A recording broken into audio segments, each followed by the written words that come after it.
Hallelujah.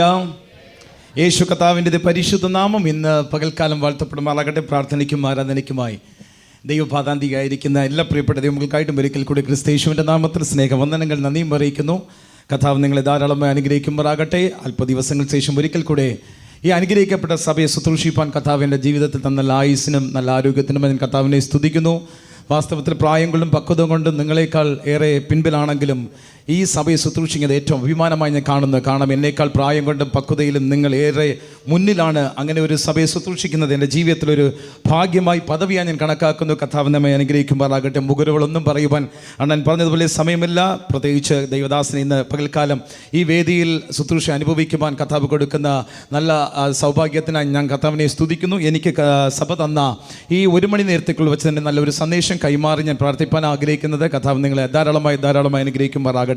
അതിനാധാരമായ ഒരു വാക്യം നിങ്ങൾ പുറപ്പാട് പുസ്തകം 17-ാം അധ്യായത്തിൻ്റെ 15-ാമത്തെ വാക്യം വായിച്ചുകൊണ്ട് നമ്മൾ അല്പസമയം പ്രാർത്ഥിച്ച് ഈ പാചനത്തിലേക്ക് നാം കടക്കാൻ. കർത്താവ് നമ്മെ അനുഗ്രഹിക്കുമാറാകട്ടെ. ഹല്ലേലൂയ. എല്ലാവരും പുറപ്പാട് പുസ്തകം 17-ാം അധ്യായത്തിൻ്റെ 15-16 വാക്യങ്ങൾ നമുക്ക് വായിക്കാം. പിന്നെ മോശ ഒരു യാഗപീഠം പണിതു. അതിന് യഹോവ നിസി, യഹോവ എൻ്റെ കൊടി എന്ന് പേരിട്ടു. യഹോവയുടെ സിംഹാസനത്താണ്.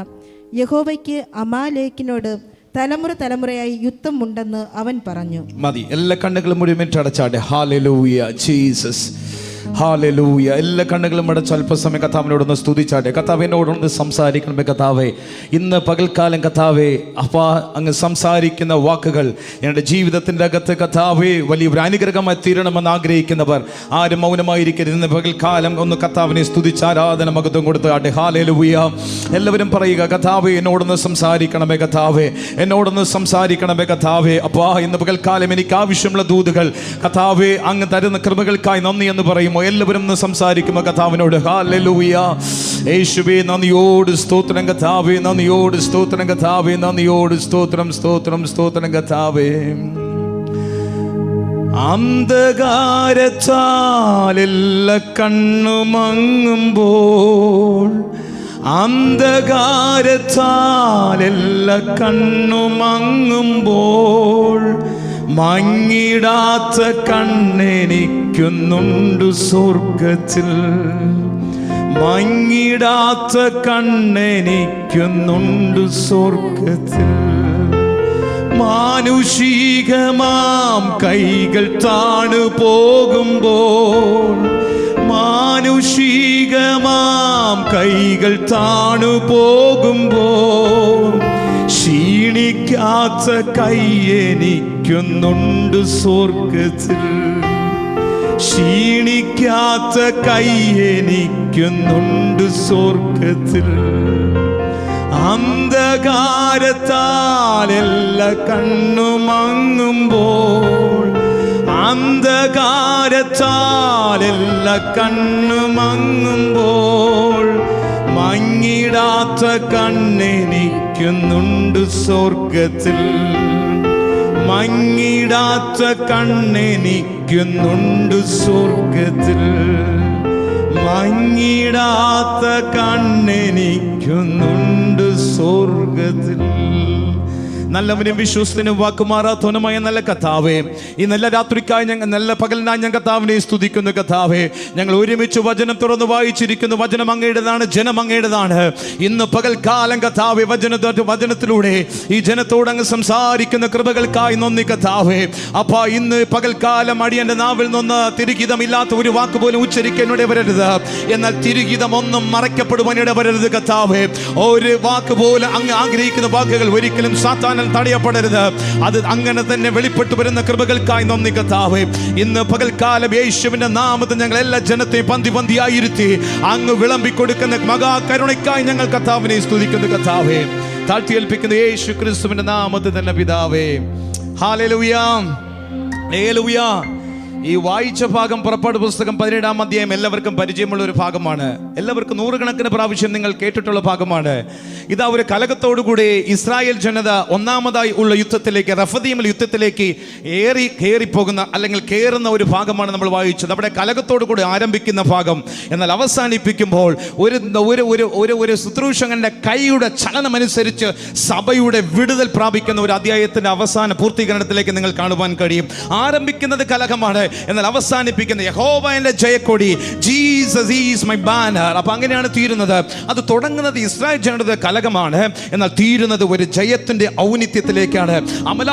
അമാലേക്കിയരുള്ള യുദ്ധത്തിന്റെ ജയത്തിന്റെ ആ കൊടുമുടിയിൽ നിന്നുകൊണ്ട് മോശ ഒരു യാഗപീഠം പണിതു. ആ യാഗപീഠത്തിന് യഹോവ നിസി, അർത്ഥാൽ യഹോവ എന്റെ ജയക്കൊടി. ഒന്ന് കരമുയർത്തി കർത്താവിനെ സ്തുതിച്ചാട്. ഹല്ലേലൂയ. ഇതിന് 4 കാര്യങ്ങളാണ് ഞാൻ പറഞ്ഞു പൂർത്തീകരിക്കാൻ ആഗ്രഹിക്കുന്നത്. എൻ്റെ സമയത്തിന്റെ പരിമിതികളുണ്ട്. അത് അവസാനിപ്പിച്ചില്ലെങ്കിൽ ഇനിയൊരു ഭാഗത്തേക്ക്, ഇനി ഒരു മീറ്റിംഗിലേക്ക് ഞാൻ മാറ്റിവെക്കാം. എന്നാൽ തീരുന്ന ഭാഗം വരെ സംസാരിക്കാൻ ആഗ്രഹിക്കുന്ന വ്യക്തി ആ കാര്യങ്ങൾ 3 റഫദീം മല നമ്മളെ പഠിപ്പിക്കുന്ന, ചെങ്കവിള കൃപാസന സഭയെ പഠിപ്പിക്കുന്ന 4 പാഠങ്ങൾ. അതിനനുസരിച്ച് ഈ അഹരോന്റെയും ഊറിനെയും കൈയെ താങ്ങിയ ഇവർക്ക് കർത്താവ് കൊടുത്ത 2 അനുഗ്രഹങ്ങൾ. എഗൈൻ ഐ റിപ്പീറ്റ്, ഇന്ന് 4 കാര്യങ്ങൾ ഞാൻ പറയുവാൻ ആഗ്രഹിക്കുന്നു.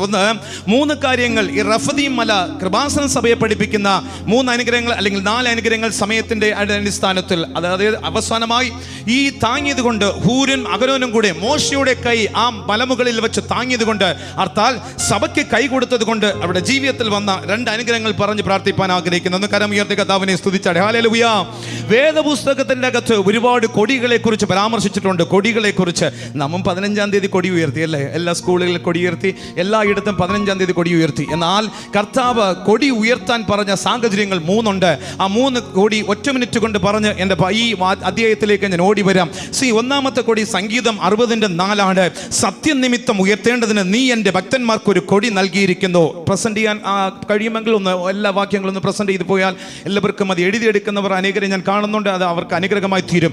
സത്യനിമിത്തം ഉയർത്തേണ്ടത് നീ എൻ്റെ ഭക്തന്മാർക്ക് ഒരു കൊടി നൽകിയിരിക്കുന്നു. അർത്ഥാൽ ഇത് യേശു എന്ന കൊടിയാണ്. അതെങ്ങനെ കാണുവാൻ കഴിയും? യോഹന്നാന്റെ സുവിശേഷം 1-ാം അധ്യായത്തിന്റെ അതിന്റെ 9-ാമത്തെ വാക്യം വായിച്ചാൽ ഏതു മനുഷ്യനെയും പ്രകാശിപ്പിക്കുന്ന സത്യ വെളിച്ചം ലോകത്തിലേക്ക് കടന്നു വന്നു. ഏത് മനുഷ്യനെയും പ്രകാശിപ്പിക്കുന്ന സത്യ വെളിച്ചം ലോകത്തിലേക്ക് കടന്നു വന്നു. അതുകൊണ്ടാണ് തൻ്റെ മഹാപുരോഹിതന്റെ പ്രാർത്ഥനയിൽ കർത്താവ് ഇപ്രകാരം തന്നെ താൻ രേഖപ്പെടുത്തി, ഞാൻ തന്നെ വഴിയും സത്യവും ജീവനുമാകുന്നു, ഞാൻ മുഖാന്തരമില്ലാതെ ആരും പിതാവിന്റെ അടുക്കൽ വരുന്നില്ല. അർത്ഥം 40-ാം സങ്കീർത്തനത്തിൽ അതുകൊണ്ടാണ് സങ്കീർത്തനക്കാരൻ രേഖപ്പെടുത്തി വെച്ചത്, നാശകരമായ കുഴിയിൽ നിന്നും കുഴഞ്ഞ ചേറ്റിൽ നിന്നും എന്നെ അവൻ കയറ്റി തൻ്റെ കാലുകളെ ഒരു പാറമേൽ നിർത്തി. അതുകൊണ്ടാണ് യേശു പറഞ്ഞു, ഞാൻ തന്നെ വഴിയും സത്യവും ജീവനുമാകുന്നു. അപ്പോൾ 1-ാമത്തെ കൊടി യേശു എന്ന സത്യമാണ്. ഇതെല്ലാം എൻ്റെ ഭാഗം. എന്നാലും ആ കൊടി ഒന്ന് പറഞ്ഞാൽ എനിക്ക് ഒരു അനുഗ്രഹമെന്ന് എനിക്ക് തോന്നുന്നുണ്ട്. 1-ാമതായി യേശു എന്ന സത്യമാണ്. 2-ാമതായി യേശു എന്ന സത്യം മാത്രമല്ല, വചനം എന്ന സത്യത്തെ എപ്പോഴും എവിടെയും ഉയർത്തിപ്പിടിക്കാൻ ഒരിക്കലും ഒരു ദൈവവേദൽ മടിക്കരുത്. ഒന്ന് യേശു എന്ന സത്യം, അർത്ഥാൽ രക്ഷ എന്ന സത്യത്തെ, രക്ഷ പ്രാപിച്ചത് യേശു എന്ന സത്യത്തെ നിങ്ങൾ ഉയർത്തിപ്പിടിക്കാൻ ഒരിക്കലും മടിക്കരുത്. 2-ാമതായി ഈ വചനത്തെ ഒരിക്കലും ഉയർത്തിപ്പിടിപ്പാൻ നിങ്ങൾ മടിക്കരുത്. കാരണം ഇപ്രകാരം പഠിപ്പിക്കുന്നു, യോഹന്നാന്റെ സുവിശേഷം 17-ാം അധ്യായത്തിന്റെ 7-ാമത്തെ വാക്യം ഇപ്രകാരമാണ്, സത്യത്താൽ നീ അവരെ വിശുദ്ധീകരിക്കണമേ, നിന്റെ വചനം സത്യമാണ്.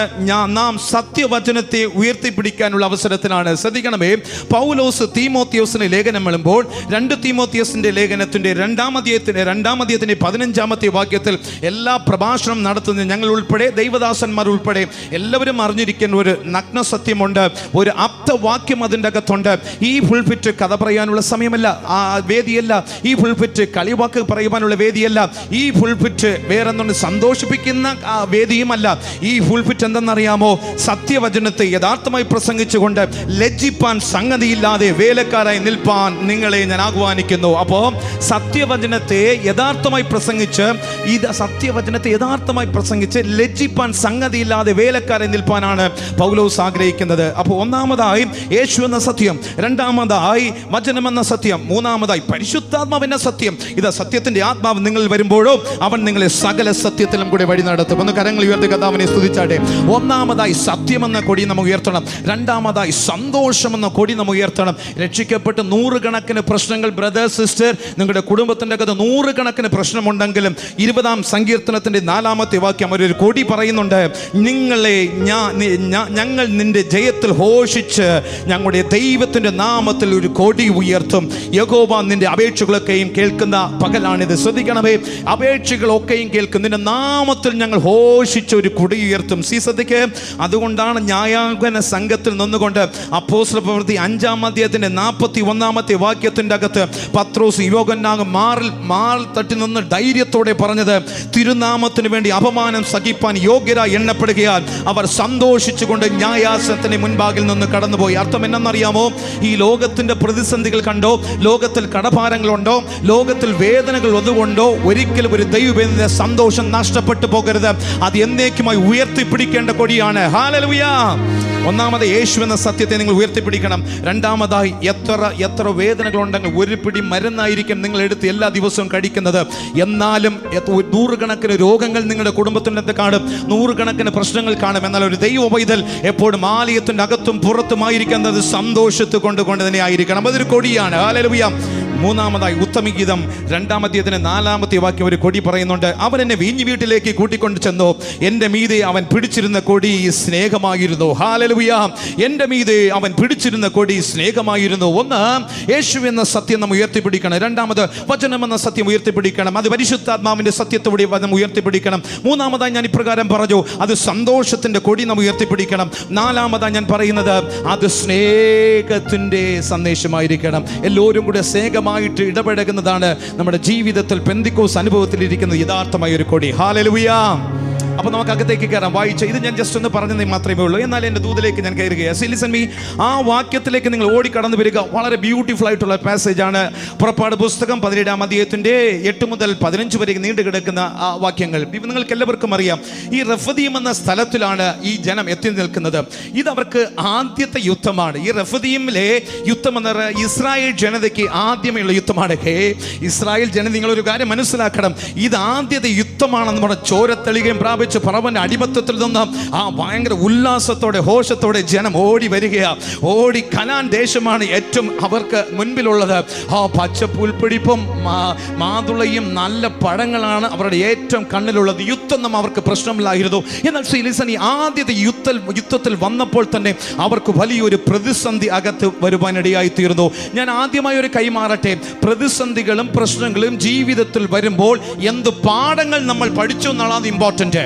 ആ പ്രതിസന്ധിയിൽ നീ താണുപോയില്ലെങ്കിൽ, നീ ലോകത്തിൽ നിന്ന് മാറ്റപ്പെട്ടില്ലെങ്കിൽ, അപ്പോൾ കർത്താവ് പഠിപ്പിക്കുന്ന ഒരു കാര്യം, ആ പ്രതിസന്ധിയിൽ നിന്ന് നിങ്ങൾ എന്ത് പാഠം പഠിച്ചു എന്നാണ് കർത്താവ് ചോദിക്കുന്നത്.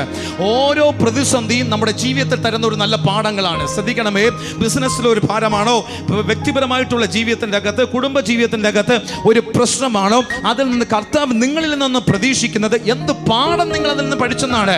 2025 8-ാം മാസം വന്നു വരുമ്പോൾ ഏതെങ്കിലും പ്രശ്നങ്ങൾ നിങ്ങൾക്ക് അഭിമുഖീകരിക്കാൻ വന്നിട്ടുണ്ടെങ്കിൽ സിസ്റ്റർ, അതിൽ നിന്ന് നിങ്ങളൊരു പാഠം പഠിച്ചിരിക്കണം. പിന്നെ നിങ്ങൾ ആവർത്തിക്കരുത്, ആ ഒരു തോൽവി നിങ്ങൾ ആവർത്തിക്കരുത്. മുമ്പോട്ട് പോട്ടെ. ഞാൻ ശ്രദ്ധിച്ച് പറയണമേ, ഇവർക്ക് റഫദീമിൽ വന്നു നിന്നപ്പോൾ ഇവർക്ക് വെള്ളമില്ലാതായി. നിങ്ങൾക്ക് എല്ലാവർക്കും പരിചയമുള്ള ഞാൻ പറഞ്ഞങ്ങ് പോകും, വായിക്കുന്നില്ല. ശ്രദ്ധിക്കണമേ, വെള്ളമില്ലാതായി. എന്നാൽ വെള്ളമില്ലാതായപ്പോൾ എല്ലാവരും ആരോട് കലഹിക്കാൻ തുടങ്ങി? മോശയോട് കലഹിക്കാൻ തുടങ്ങി.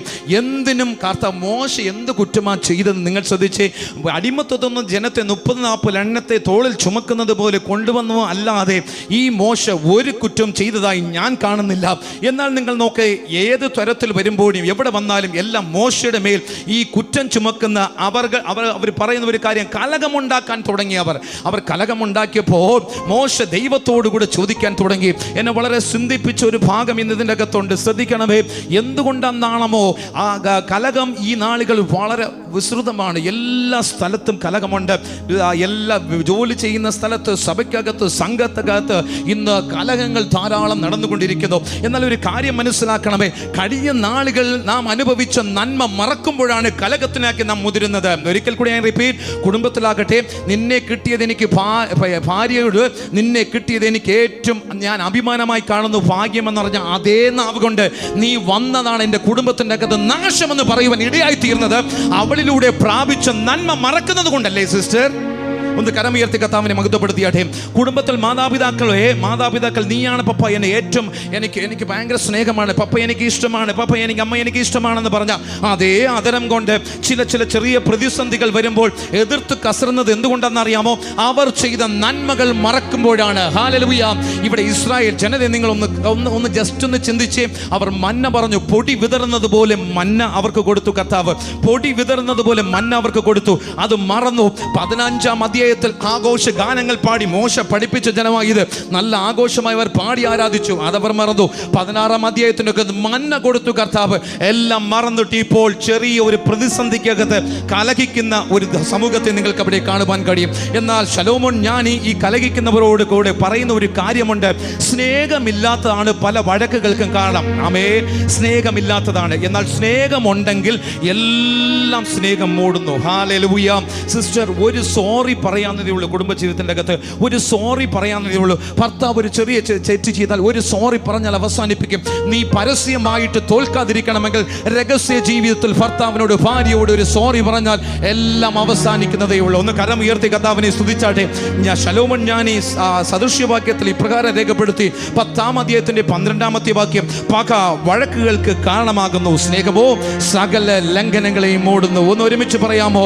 പക വഴക്കുകൾക്ക് കാരണമാകുന്നു, സ്നേഹമോ സകല ലംഘനങ്ങളെയും മൂടുന്നു. അപ്പോ ഇസ്രായേൽ ജനം ഇവിടെ, ഞാൻ വേഗത്തിൽ മുൻപോട്ട് പോയി, ഇസ്രായേൽ ജനം ഇവിടെ എന്ത് ചെയ്യുന്നു? കലഹം ചെയ്യുന്നു. അപ്പൊ പഴയ നന്മകളെ, ഒന്നാമത്തെ ദൂത്, പഴയ കാര്യങ്ങളെ കണ്ണുനീരൊഴുക്കി, ഭാര്യ ഭർത്താവ് ബന്ധത്തിനിടയിൽ കണ്ണുനീരൊഴുക്കി നിങ്ങൾക്ക് വേണ്ടി പ്രാർത്ഥിച്ചത് ഒരിക്കലും നിങ്ങൾ എന്ത് ചെയ്ത് മറന്നു പോകരുത്.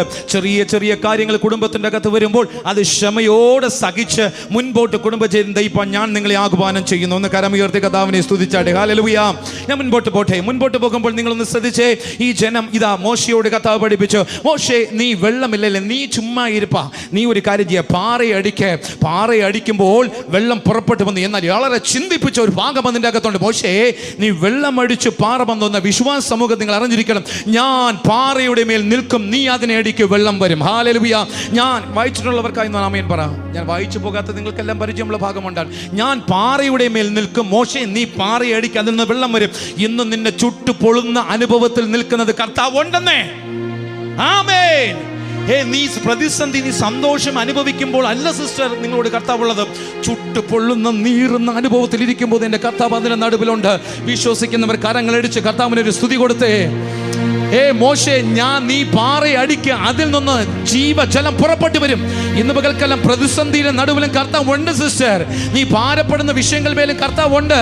നിന്റെ കടഭാരത്തിന് മേലും കർത്താവ് ഉണ്ട്. എവിടെയും കർത്താവ് പെൻഷൻ പറ്റി പോയിട്ടില്ല. ആ കർത്താവിന് പല്ല് പൊഴിഞ്ഞിട്ടില്ല. ഇന്നും ഞാൻ ജീവിച്ചിരിക്കുന്ന ദൈവമാണെന്നാണ് പറയുന്നത്. ഹല്ലേലൂയ. അപ്പോൾ മുൻപോട്ട് പോട്ടെ. ഈ വഴക്കുകൾക്ക് കാണാം ജനമെല്ലാം എന്ത് ചെയ്തു? വെള്ളം കുടിച്ച് വീണ്ടും ഒന്നും അറിയാത്തത്. നമ്മൾ അങ്ങനെയാണല്ലേ? വിളക്കിട്ടതും അടിയുണ്ടാക്കിയതും എല്ലാം മറന്ന് അന്യഭാഷ പറഞ്ഞു, സ്തോത്രം പറഞ്ഞു, പാട്ടുപാടി. ഈ അന്യഭാഷ പറഞ്ഞ് കവർ ചെയ്യാനും നോക്കണ്ട, പാട്ടുപാടി കവർ ചെയ്യാനും നോക്കണ്ട. ആ സ്ഥലത്തിനൊരു പേര് വീണു. അതൊന്നും ഒരുമിച്ച് പറയില്ലവർ. ആ സ്ഥലത്തിനൊരു പേരുണ്ട്. മാസ മീനിങ് പരീക്ഷ, മെറീബ മീനിങ് കാലകം. എന്നെ വളരെ ചിന്തിപ്പിച്ചു. ഞാൻ രാത്രി ഇരുന്ന് കരയുവാൻ തുടങ്ങി. കർത്താവേ, തിരുനാമ മഹത്വത്തിന് വേണ്ടി നിൽക്കേണ്ട ഞങ്ങൾ അപ്പോൾ ഏതെങ്കിലും ഒരു വാക്ക് മുഖേന ഞങ്ങളുടെ ജീവിതത്തിൽ പോരായ്മ സംഭവിച്ചാൽ അത് എന്നേക്കുമായി ചീത്തപ്പേരായി ഞങ്ങളുടെ ഹൃദയത്തിൻ്റെ അകത്ത് ഞങ്ങളുടെ സ്ഥലപ്പേരായി മാറുന്നല്ലോ. കർത്താവേ, എന്നെ കേൾക്കുന്ന ദൈവ സമൂഹമേ, ആ അദ്ദേഹത്തിന് വീട്ടിൽ പോയി വായിച്ചു നോക്കിയ ആ സ്ഥലത്തിന് മെരീബ, ആ സ്ഥലത്തിന് കലകമെന്ന് പേരുണ്ടായി. ഇന്ന് നാം അനുഭവിക്കുന്ന സ്വർഗത്തിന് നാണക്കേടുണ്ടാക്കിയ കലയത്തിന് ആര് വില കൊടുത്ത് തീർക്കുവാൻ കഴിയും? ആമേൻ. സ്വർഗത്തിന് നാം മൂലം പ്രാപിച്ച ആ തിന്മ, സ്വർഗത്തിന് നാം മൂലം പ്രാപിച്ച അവമാനക്കേട് എന്ത് വില കൊടുത്താൽ തീർക്കാൻ കഴിയുന്ന ആ സ്ഥലത്തിന് എന്ത് പേരുണ്ടായി? ഒരുമിച്ച് പറ. മാസ അല്ലെങ്കിൽ മെരീബ എന്ന പേരുണ്ടായി. അങ്ങനെ നിങ്ങൾ നോക്കണമേ, അതിൻ്റെ അകത്ത് കലകമെന്ന പേരുണ്ടായി. എന്നെ വളരെ ചിന്തിപ്പിച്ച് ഞാൻ ദൈവ സന്നിധിയിൽ തീരുമാനമെടുത്തു. നിങ്ങളും തീരുമാനമെടുക്കാമോ? ഞാനിത് പ്രസന്റ് ചെയ്യുമ്പോൾ ഞാൻ തീരുമാനമെടുത്ത്, കർത്താവേ, തിരുനാമ മഹത്വമില്ലാത്ത ഒരു വാക്ക് പോലും ആരോട് ഉച്ചരിക്കാൻ എനിക്ക് ഇടവരുത്തരുതേ കർത്താവേ. അത് കർത്താവെ കൊടുത്തു തീർക്കാൻ കഴിയാത്തൊരു കടമായി തീരുമേ. കൊടുത്തൊരിക്കലും മീട്ടി തീർക്കാൻ കഴിയുമായി തീരും. അത് ശാപമായി തീരും. ഒരു കോപിസ്റ്റനെന്ന് പേര് വന്നാൽ ഒരിക്കലും മാറ്റാൻ പറ്റില്ല സഹോദരി. മൂർഖ സ്വഭാവമുള്ളത് മനുഷ്യനെന്ന് പേര് വന്നാൽ ഒരിക്കലും മാറ്റാൻ കഴിയത്തില്ല. കള്ളനെന്ന് പേര് വന്നാൽ ഒരിക്കലും മാറ്റാൻ കഴിയത്തില്ല. ഒന്ന് കരമുയർത്തി കർത്താവിനെ സ്തുതിച്ചാട്ടെ. ഒന്ന് തീരുമാനത്തോടിരിക്കും, ഞാൻ അകത്തേക്ക് ഈ ആഴങ്ങളിലേക്ക് ഞാൻ പ്രവേശിക്കാൻ പോകുക. ഇപ്പോൾ അവർക്ക് വെള്ളം കുടിച്ചത് മുൻപോട്ട് പോകുക. മുൻപോട്ട് പോകുന്നതാണ് ഇതാ മോശ ദൈവത്തിന്റെ വടിയും പിടിച്ച് കുന്നിന്മേൽ നിൽക്കും. അവിടെ നിന്ന് നമുക്ക് തുടങ്ങാമോ? ഇതാ മോശ ദൈവത്തിന്റെ കയ്യിൽ വടിയും പിടിച്ച് കുന്നിന്മേൽ നിൽക്കും. എന്നെ വളരെ ചിന്തിപ്പിച്ച ഭാഗമാണ്. ഇതാ മോശ ദൈവത്തിന്റെ വടിയും പിടിച്ച് കുന്നിന്മേൽ നിൽക്കും. ആദ്യ കുന്നിന്മേൽ നിൽക്കുമെന്ന ഭാഗത്തെ തൊട്ട് ഞാൻ താഴോട്ട് കടന്നു വരാം. ശ്രദ്ധിക്കണമേ. അപ്പോൾ ഒറ്റ വാക്യം നമ്മൾ ഇതുവരെ പഠിച്ചിട്ടുള്ളൂ. ഒരു കാര്യം, ഒരു സ്ലാങ്കാണ് പഠിച്ചിട്ടുള്ളൂ. ഒന്ന്, തിരുനാമ മഹത്വത്തിനായി നിൽക്കണം. അതിന് അവമാനക്കേട് ഉണ്ടാക്കാതെ വണ്ണം നാം ചിലതൊക്കെ ക്ഷമിച്ച് ചിലതൊക്കെ നന്ദി മറക്കാതെ മുൻപോട്ട് പോയാൽ മാത്രമേ നമ്മുടെ ദൂതെന്താണ്? ജയക്കൊടി. നമ്മളൊരു പാറിക്കളിക്കുന്ന ഒരു ജയക്കൊടി കൃപാസന ചർച്ചിൻ്റെ അകത്ത് നിന്ന് 1 മണിക്കൂർ സന്ദേശം കഴിയുമ്പോൾ ഉയരണം. നിങ്ങളുടെ എല്ലാവരുടെ ഹൃദയത്തിൻ്റെ അകത്തും എൻ്റെ കുടുംബത്തിൻ്റെ അകത്ത് കർത്താവ് നീ എൻ്റെ ജയക്കൊടി ഒന്ന് പറയത്തക്കമുള്ള ഒരു സന്ദേശം ഇതിൻ്റെ അകത്ത് പ്രാപിക്കണമെങ്കിൽ ഒന്നിനു പുറകെ നിങ്ങൾ ശ്രദ്ധിച്ചു പറയണം. ഒന്നാമതായി അങ്ങനെ കലകം കഴിഞ്ഞു, അവർക്ക് വെള്ളം കിട്ടി, സന്തോഷം പാട്ടുപാടി ജനം മുൻപോട്ട് പോകുക. അപ്പോൾ ഇതാ മലമുകളിൽ നിൽക്കുന്ന മോശ വടിയും പിടിച്ചുകൊണ്ട് ഇതാ മലമുകളിൽ നിൽക്കുകയാണ്. എന്നെ വളരെ ചിന്തിപ്പിച്ചു. ഞാനൊന്ന് കണ്ണോടിക്കാൻ തുടങ്ങി. മലമുകളിൽ നിൽക്കുന്ന, കുന്നിന്മേൽ നിൽക്കുന്ന മോശേ നീ 5 മലകളിൽ നിന്നിട്ടുണ്ട്. 5 മലകൾ കയറുന്ന പുരുഷനെന്നാണ് മോശയെ വിളിക്കുന്നത്. കർത്താവ് ഒരുപാട് സമയത്ത് മലകളിൽ കയറിയിട്ടുണ്ട്. എന്നാൽ മോശ കയറിയ മലകളെ 1 മിനിറ്റ് കൊണ്ട് തൊട്ട് മുൻപോട്ട് പോകട്ടെ. ഒന്നാമതായി മോശയെ തേടി വന്ന മല അത് ഹോരേബ് പർവ്വതമാണ്. പുറപ്പാട് പുസ്തകം 3-ാം അധ്യായത്തിൻ്റെ അകത്ത് നമ്മെ തേടി വന്ന ഒരു സ്വർഗമാണ് കാണിക്കുന്നത്. 5 മലകളെ 1-2 മിനിറ്റ് കൊണ്ട് തൊട്ട് ഞാൻ മുൻപോട്ട് പോകട്ടെ. മോശ മല കയറിയെന്നുണ്ടെങ്കിൽ ഒന്നാമതായി റഫദി മലയിലല്ല മോശ കയറിയത്. അത് മനസ്സിലാക്കണം. ദൈവിക സമൂഹത്തിലിരിക്കുന്ന മാന്യ വിശ്വാസ സമൂഹമേ, നാം ഒന്നാമതായി കയറേണ്ടത് രക്ഷയുടെ പർവ്വതത്തിലേക്ക് നിങ്ങൾ ആദ്യം കയറണം. ആദ്യമായി അത് നമ്മെ തേടി വരുന്ന ഒരു സ്വർഗമാണ്. ഹോരേബിൽ ഇതാ കത്തുന്ന മുൾപ്പടർപ്പിന് മുൻപിൽ സ്വർഗം ഇതാ മോശയ്ക്ക് വേണ്ടി ഇറങ്ങി വന്നു. മോശേ, നീ നിൽക്കുന്നത് വിശുദ്ധ ഭൂമിയാ, കാലിന് പാദരക്ഷ മാറ്റിക്കഴിയുക. നീ വരികരുത്, 1-5 നീ വരരുത്, അടുക്കരുത്. ഞാൻ അബ്രഹാമിന്റെ യാക്കോബിന്റെയും നിന്റെ പിതാവിന്റെ ദൈവമെന്ന് അറിഞ്ഞിട്ട് നീ തൊട്ടാൽ മതി ഈ ജനത്തെ. അങ്ങനെ വിളിച്ചിറക്കിയ കർത്താവ് ഇന്ന് പകൽക്കാലം ഞാൻ പറയട്ടെ, ഒരു ദൂത് കൈമാറി മുൻപോട്ട് പോട്ടെ. അതിൽ നിന്ന് ഒറ്റ ദൂത് മാത്രം. രക്ഷ പ്രാപിച്ച നാം ഒരു കാര്യം മനസ്സിലാക്കണം. ആ രക്ഷയുടെ അടിസ്ഥാനത്തിൽ ജീവിപ്പാൻ, വിശുദ്ധ ജീവിതം നയിച്ച് കർത്താവിന് വേണ്ടി ഫലം തരുന്ന മക്കളായി ജീവിപ്പാൻ കർത്താവ് നമ്മളെ ആഹ്വാനം ചെയ്യുന്നു. ഹല്ലേലൂയ. നമ്പർ 2 സീനായി മലയാണ് കർത്താവ്. നമ്പർ 2 സീനായി മലയാണ്. ഇത് ദൈവത്തെ തേടിപ്പോയ മലയാണ്. മോശ ദൈവത്തെ തേടിപ്പോയതാണ്. ആദ്യത്തെ മല ദൈവം മോശയെ തേടി വന്നു. എന്നാൽ രണ്ടാമത്തെ മല മോശ ദൈവത്തെ തേടി പല തവണ സീനായി മലയിലേക്ക് കയറി. ഇന്ന് പകൽക്കാലം ഇത് ദൂത് കേൾക്കുന്ന ദൈവ വിശ്വാസ സമൂഹത്തോട് ഞാൻ ആലോചന പറയട്ടെ. നിങ്ങൾ എത്ര പ്രാവശ്യമാണ് രക്ഷ പ്രാപിച്ചതിന് ശേഷം കൽപ്പനകൾ വാങ്ങാൻ, കൽപ്പനകൾ കൊത്തിവെച്ച കൽപ്പനകൾ വാങ്ങാൻ നിങ്ങൾ ദൈവ സാന്നിധ്യത്തിൽ ഊടുറച്ചിരുന്നിട്ടുണ്ട്? ഇന്ന് പകൽക്കാലം ശബ്ദമുയർത്തി ചോദിക്കുക, കർത്താവേ, ഞാൻ നിന്റെ സന്നിധിയിൽ രക്ഷ പ്രാപിച്ചതിന് ശേഷം പല പ്രാവശ്യം നിങ്ങൾ ഒറ്റയ്ക്ക് ഇരുന്ന് കർത്താവിൻ്റെ സാന്നിധ്യത്തിൻ്റെ നിഴലിലൂടെ ആ പ്രമാണങ്ങൾ സ്വീകരിപ്പാൻ തയ്യാറാക്കണം. Number 3 Hor പർവ്വതമാണ്. അഹരോനെ അടക്കിയിട്ട് ഇത് താഴേക്ക് ഇറങ്ങി വരുന്ന ഒരു മനോഹരമായ ഭാഗം. മോശ രക്ഷ പ്രാപിച്ചു. രണ്ടാമതായി യേശുവിനെ തേടിപ്പോയി. മൂന്നാമതായി തന്നോടുകൂടെ ശുശ്രൂഷ ചെയ്ത തന്നോടുകൂടെ ഇരുന്ന അഹരോനെ അടക്കിയിട്ട് നമ്മൾ ഊട്ടി മുടക്കൽ നിന്നൊക്കെ ഇറങ്ങി വരുന്നത് പോലെ തൻ്റെ അങ്കിയെടുത്ത് വസ്ത്രമെടുത്ത് എലിയാസിനെ ധരിപ്പിച്ച് ആ മലമടക്കി ഇങ്ങനെ കയറി വരുമ്പോൾ മോശ പാടിയ ഒരു ചരിത്രം പുതിയ നിയമസഭയ്ക്ക് ഏറ്റവും അനിവാര്യമാണ്. തലമുറയെ ഞാൻ നിന്റെ സങ്കേതമാകുന്നു, ഭൂമി ഉണ്ടാകുന്നതിന് മുൻപ് സമുദ്രം ഉണ്ടാകുന്നു, നീ എന്നെ ദൈവമാണ് കർത്താവേ. അർത്ഥം എന്നാന്നറിയാം. മോശയ്ക്ക് പറഞ്ഞു അഹരോന്റെ മരണം അല്പം പോലും മോശയെ വേദനിപ്പിച്ചിട്ടില്ലെന്ന് കാണാം. കർത്താവിനറിയാം അടുത്ത സന്തതി എന്നോടൊപ്പം കാണും, അടുത്ത തലമുറ എന്നോടൊപ്പം കാണും. കർത്താവ് ഈ സന്തതിക്ക് മാത്രമല്ല അടുത്ത സന്തതിക്കും എന്നും അവൻ അനന്യൻ തന്നെ. സിസ്റ്റർ, ഇന്ന് നീ ഇരിക്കുന്ന ഇരിപ്പിൽ കണ്ണടച്ചാൽ നിന്റെ മക്കളെ പൊന്നുപോലെ സൂക്ഷിപ്പാൻ എൻ്റെ കർത്താവ് വിശ്വസ്തനാണ്. എന്നാൽ നീ ചെയ്യേണ്ട ഒരു പ്രാർത്ഥന കുറിപ്പ് മോശ അതിൻ്റെ അകത്ത് പാടി വെച്ചു. എൻ്റെ നാളുകളെ എണ്ണുവാൻ ഞാനുള്ള ഒരു ഹൃദയം തരണമേ, എൻ്റെ നാളുകളെ എണ്ണുവാൻ ഞാനുള്ള ഒരു ഹൃദയം തരണമേ. ഞാൻ എவ்வளவு നിസ്സഹായനെന്നുള്ളത് എന്നെ ഒന്ന് അറിയിക്കണമേ. അപ്പാ നീ പരിതവിപ്പിൻ നിമിത്തം ഇറങ്ങി വരും എൻ്റെ ഞങ്ങൾ കേட்கிறோம். நான் எவ்வளவோ நல்லவர்கள் என்றல்லப்பா, எவ்வளவு விசேஷித்தவர்கள் என்றல்ல, உம்முடைய പരിതവിപ്പിൻ നിമിത്തം ഇറങ്ങി വരും എൻ്റെ ഞങ്ങൾ കേட்கிறோம். മോശയുടെ പ്രാർത്ഥന പ്രാർത്ഥിച്ച് താഴോട്ട് ഇറങ്ങി വരുമ്പോൾ നിങ്ങളോടൊരു ചോദ്യമുണ്ട്. ഇതുപോലെ അനേകരുടെ മരണത്തിന് അനുശോചന അർപ്പിച്ചിട്ട് നാം മടങ്ങിപ്പോകാറുണ്ട്. എന്നാൽ നാം ഒരുക്കപ്പെട്ടവരായിരിക്കണം. ഒരുങ്ങിയവർ മുൻപേ കടന്നുപോയി. എന്നാൽ നാം ഈ നാളുകൾ ഒരു ക്വസ്റ്റ്യൻ ഉണ്ട്. നമുക്കും ഒരു ദിവസം മരണം നമ്മളെ വാരിപ്പുണരും. ഒരിക്കലും മരണം സാധ്യത 100%. എപ്പോഴെന്ന് മാത്രം ആർക്കും അറിയത്തില്ല. ഏത് നിമിഷം നമ്മളെ മരണം ചാർത്തി പിടിക്കാം. എന്നാൽ അതിന് മുൻപ് ഒരു കാര്യമാണ്. ഒരുക്കപ്പെട്ട മണവാട്ടി സഭയെ നിങ്ങളോട് ഒരു ആഹ്വാനം ഞാൻ പറയാം. എപ്പോഴൊന്നുമില്ലാതെ ഈ മരണം നമ്മളെ പിടിക്കും. എപ്പോഴൊന്നുമില്ലാതെ ഈ മരണം നമ്മളെ വാരി പിടിക്കും. എന്നാൽ ജീവിച്ചിരിക്കുന്ന ദിവസങ്ങളിൽ കർത്താവിന് പ്രസാദമുള്ള ഇതാ നിങ്ങൾ നോക്കണം. 300 വർഷക്കാലം ഒരുത്തൻ യേശുവിനോട് കൂടെ നടന്നു. അവനെ കുറിച്ച് വേദപുസ്തകം പഠിപ്പിക്കുന്നത് ഒറ്റ വരിയിലാണ്.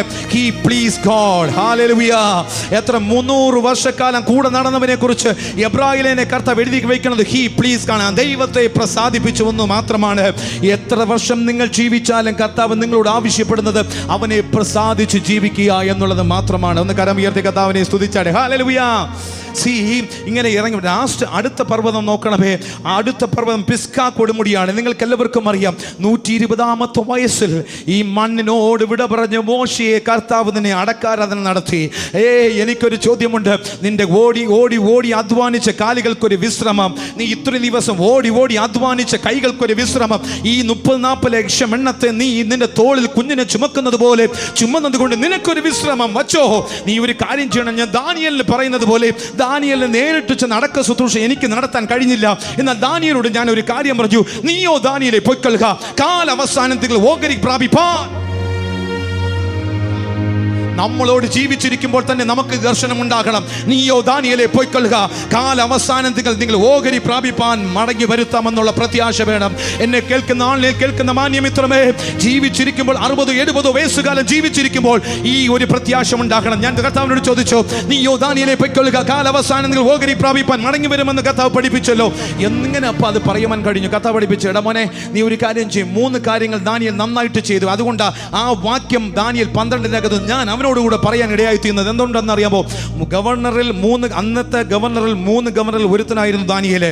അന്ന് അപ്പോൾ അമ്മയില്ലാത്ത അപ്പനില്ലാത്ത എല്ലാവരും ഉണ്ടായിരുന്നു. അടുത്തില്ലാത്ത ഒരു പ്രൊട്ടക്ഷൻ കവറിയിൽ പാപം ചെയ്ത 4 ചുവരിൻ്റെ അകത്ത് പാപം ചെയ്താൽ ആര് കാണാത്ത ഒരു അന്തരീക്ഷത്തിൽ ഇരുന്നപ്പോൾ പോലും പാപത്തിന് വിരണ്ടോടിയാനായിരുന്നു ദാനിയേല്. ഹല്ലേലൂയ. രണ്ടാമതായി തനിക്കെതിരെ ഒരു കൈയെഴുത്തുണ്ടായിട്ടും യെരൂശലേമിന്റെ കീഴ്വാതിലുകളെ തുറന്നു 3 നേരവും കർത്താവിനോട് യാചിച്ചവനായിരുന്നു ദാനിയേല്. നമ്പർ 3, തനിക്ക് വേണ്ടി മാത്രമല്ല തനിക്കെതിരെ വന്നവരെ അനുഗ്രഹിച്ചൊരു പ്രാർത്ഥന പ്രാർത്ഥിച്ചവനായിരുന്നു ദാനിയേല്. അതുകൊണ്ട് ഞാൻ അവിടെ വിളിക്കും, നീയോ ദാനിയേലേ പൊയ്ക്കൊള്ളുക, നിന്റെ കാലവസാനത്തിൽ ഓഹരി പ്രാപിപ്പാൻ നീ എഴുന്നേറ്റ് വരും. എനിക്കൊരു പ്രത്യാശമുണ്ട്. ഇത് പറഞ്ഞ അടുത്ത മല കടഞ്ഞ് എനിക്ക് ഇമ്പോർട്ടൻ്റ് ആയിട്ടുള്ള മെസ്സേജിലേക്ക് കയറുന്നതിന് മുന്നേ എനിക്കൊരു ചോദ്യമുണ്ട്. നിങ്ങൾ ഇപ്രകാരം ഒരു ചോദിക്കാൻ, പൗലോസിനെ പോലെ ചോദിക്കാൻ ഇന്ന് താല്പര്യമുണ്ടോ? നല്ല പൊരുത്, ഓട്ടം തികച്ചു, വിശ്വാസം കാത്തു, നീതി ഇവിടെ കിരീടം എനിക്കായി വച്ചിരിക്കുന്നു എന്ന് പറയുവാൻ എത്ര പേർക്ക് ആഹ്വാനമുണ്ട്? അവർ കരം ഉയർത്തി ഒന്ന് കർത്താവിനെ സ്തുതിച്ചാട്ടെ. ഹല്ലേലൂയ. ലാസ്റ്റ് അപ്പോൾ മോശ മരിച്ചതിന് ശേഷം ബ്രദർ ഏത് മലയിലാണ് കയറിയത്? എന്നെ വളരെ ചിന്തിപ്പിച്ചു. ആ പരിശുദ്ധാത്മാവ് പുതിയ നിയമസഭയ്ക്ക് പ്രത്യാശ ഒരു മല കൊണ്ടിട്ട് കൊടുത്തു. ഇത് മാർക്കോസിന്റെ സുവിശേഷം 9-ാം അധ്യായത്തിന്റെ 4-ാമത്തെ വാക്യം. പഴയ നിയമത്തിൽ മരിച്ച മോശയ്ക്ക് പുതിയ നിയമ മണവാട്ടി സഭയ്ക്ക് വേണ്ടി ഒരു ദൂത് കൈമാറി. 4-ാമത്തെ വാക്യം വായിക്കാമെങ്കിൽ വായിച്ചോ.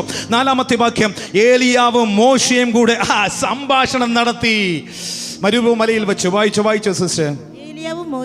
ഏലിയാവും മോശയും അവർക്ക് പ്രത്യക്ഷനായി യേശുവിനോട് സംഭാഷിച്ചു കൊണ്ടിരുന്നു. Listen me. ഇപ്പോൾ നിങ്ങൾക്ക് മനസ്സിലായവർക്കാണ് ഞാൻ കർത്താവിനെ സ്തുതിക്കുന്നു. നിന്റെ മരണം കഴിഞ്ഞിട്ടും ഒരു ജീവിതമുണ്ട്. ഒന്ന് കരമുയർത്തി കർത്താവിനെ സ്തുതിച്ചാട്ടെ. ഈ ലോകത്തിൽ കണ്ണടച്ചാലും ലോകത്തിൽ അടുത്ത നിമിഷം കണ്ണ് തുറക്കുന്ന നീ സ്വർഗത്തിലാണ്. ഹല്ലേലൂയ. ഈ ലോകത്തിൽ കണ്ണടച്ചും ഭൗതിക ശരീരത്തെ പുരോഹിതന്മാർ വന്ന് അടക്കം ചെയ്യും. എന്നാൽ അടുത്ത സെക്കൻഡ് നീ കണ്ണ് തുറക്കുന്നത് നിത്യതയിലാണ്. ആമേൻ. ആ പ്രത്യാശയിൽ നമ്മൾ പാട്ട് പാടുന്നത്, ആ പ്രത്യാശയിൽ നമ്മൾ ആരാധിക്കുന്നത്. അപ്പൊ കണ്ണ് തുറക്കുമ്പോൾ പുതിയ നിയമസഭയ്ക്കകത്ത് ഏലിയാവിനെ മോശയും കൊണ്ട് നിർത്തി. ഇങ്ങനെ 5 മലകൾ കയറി.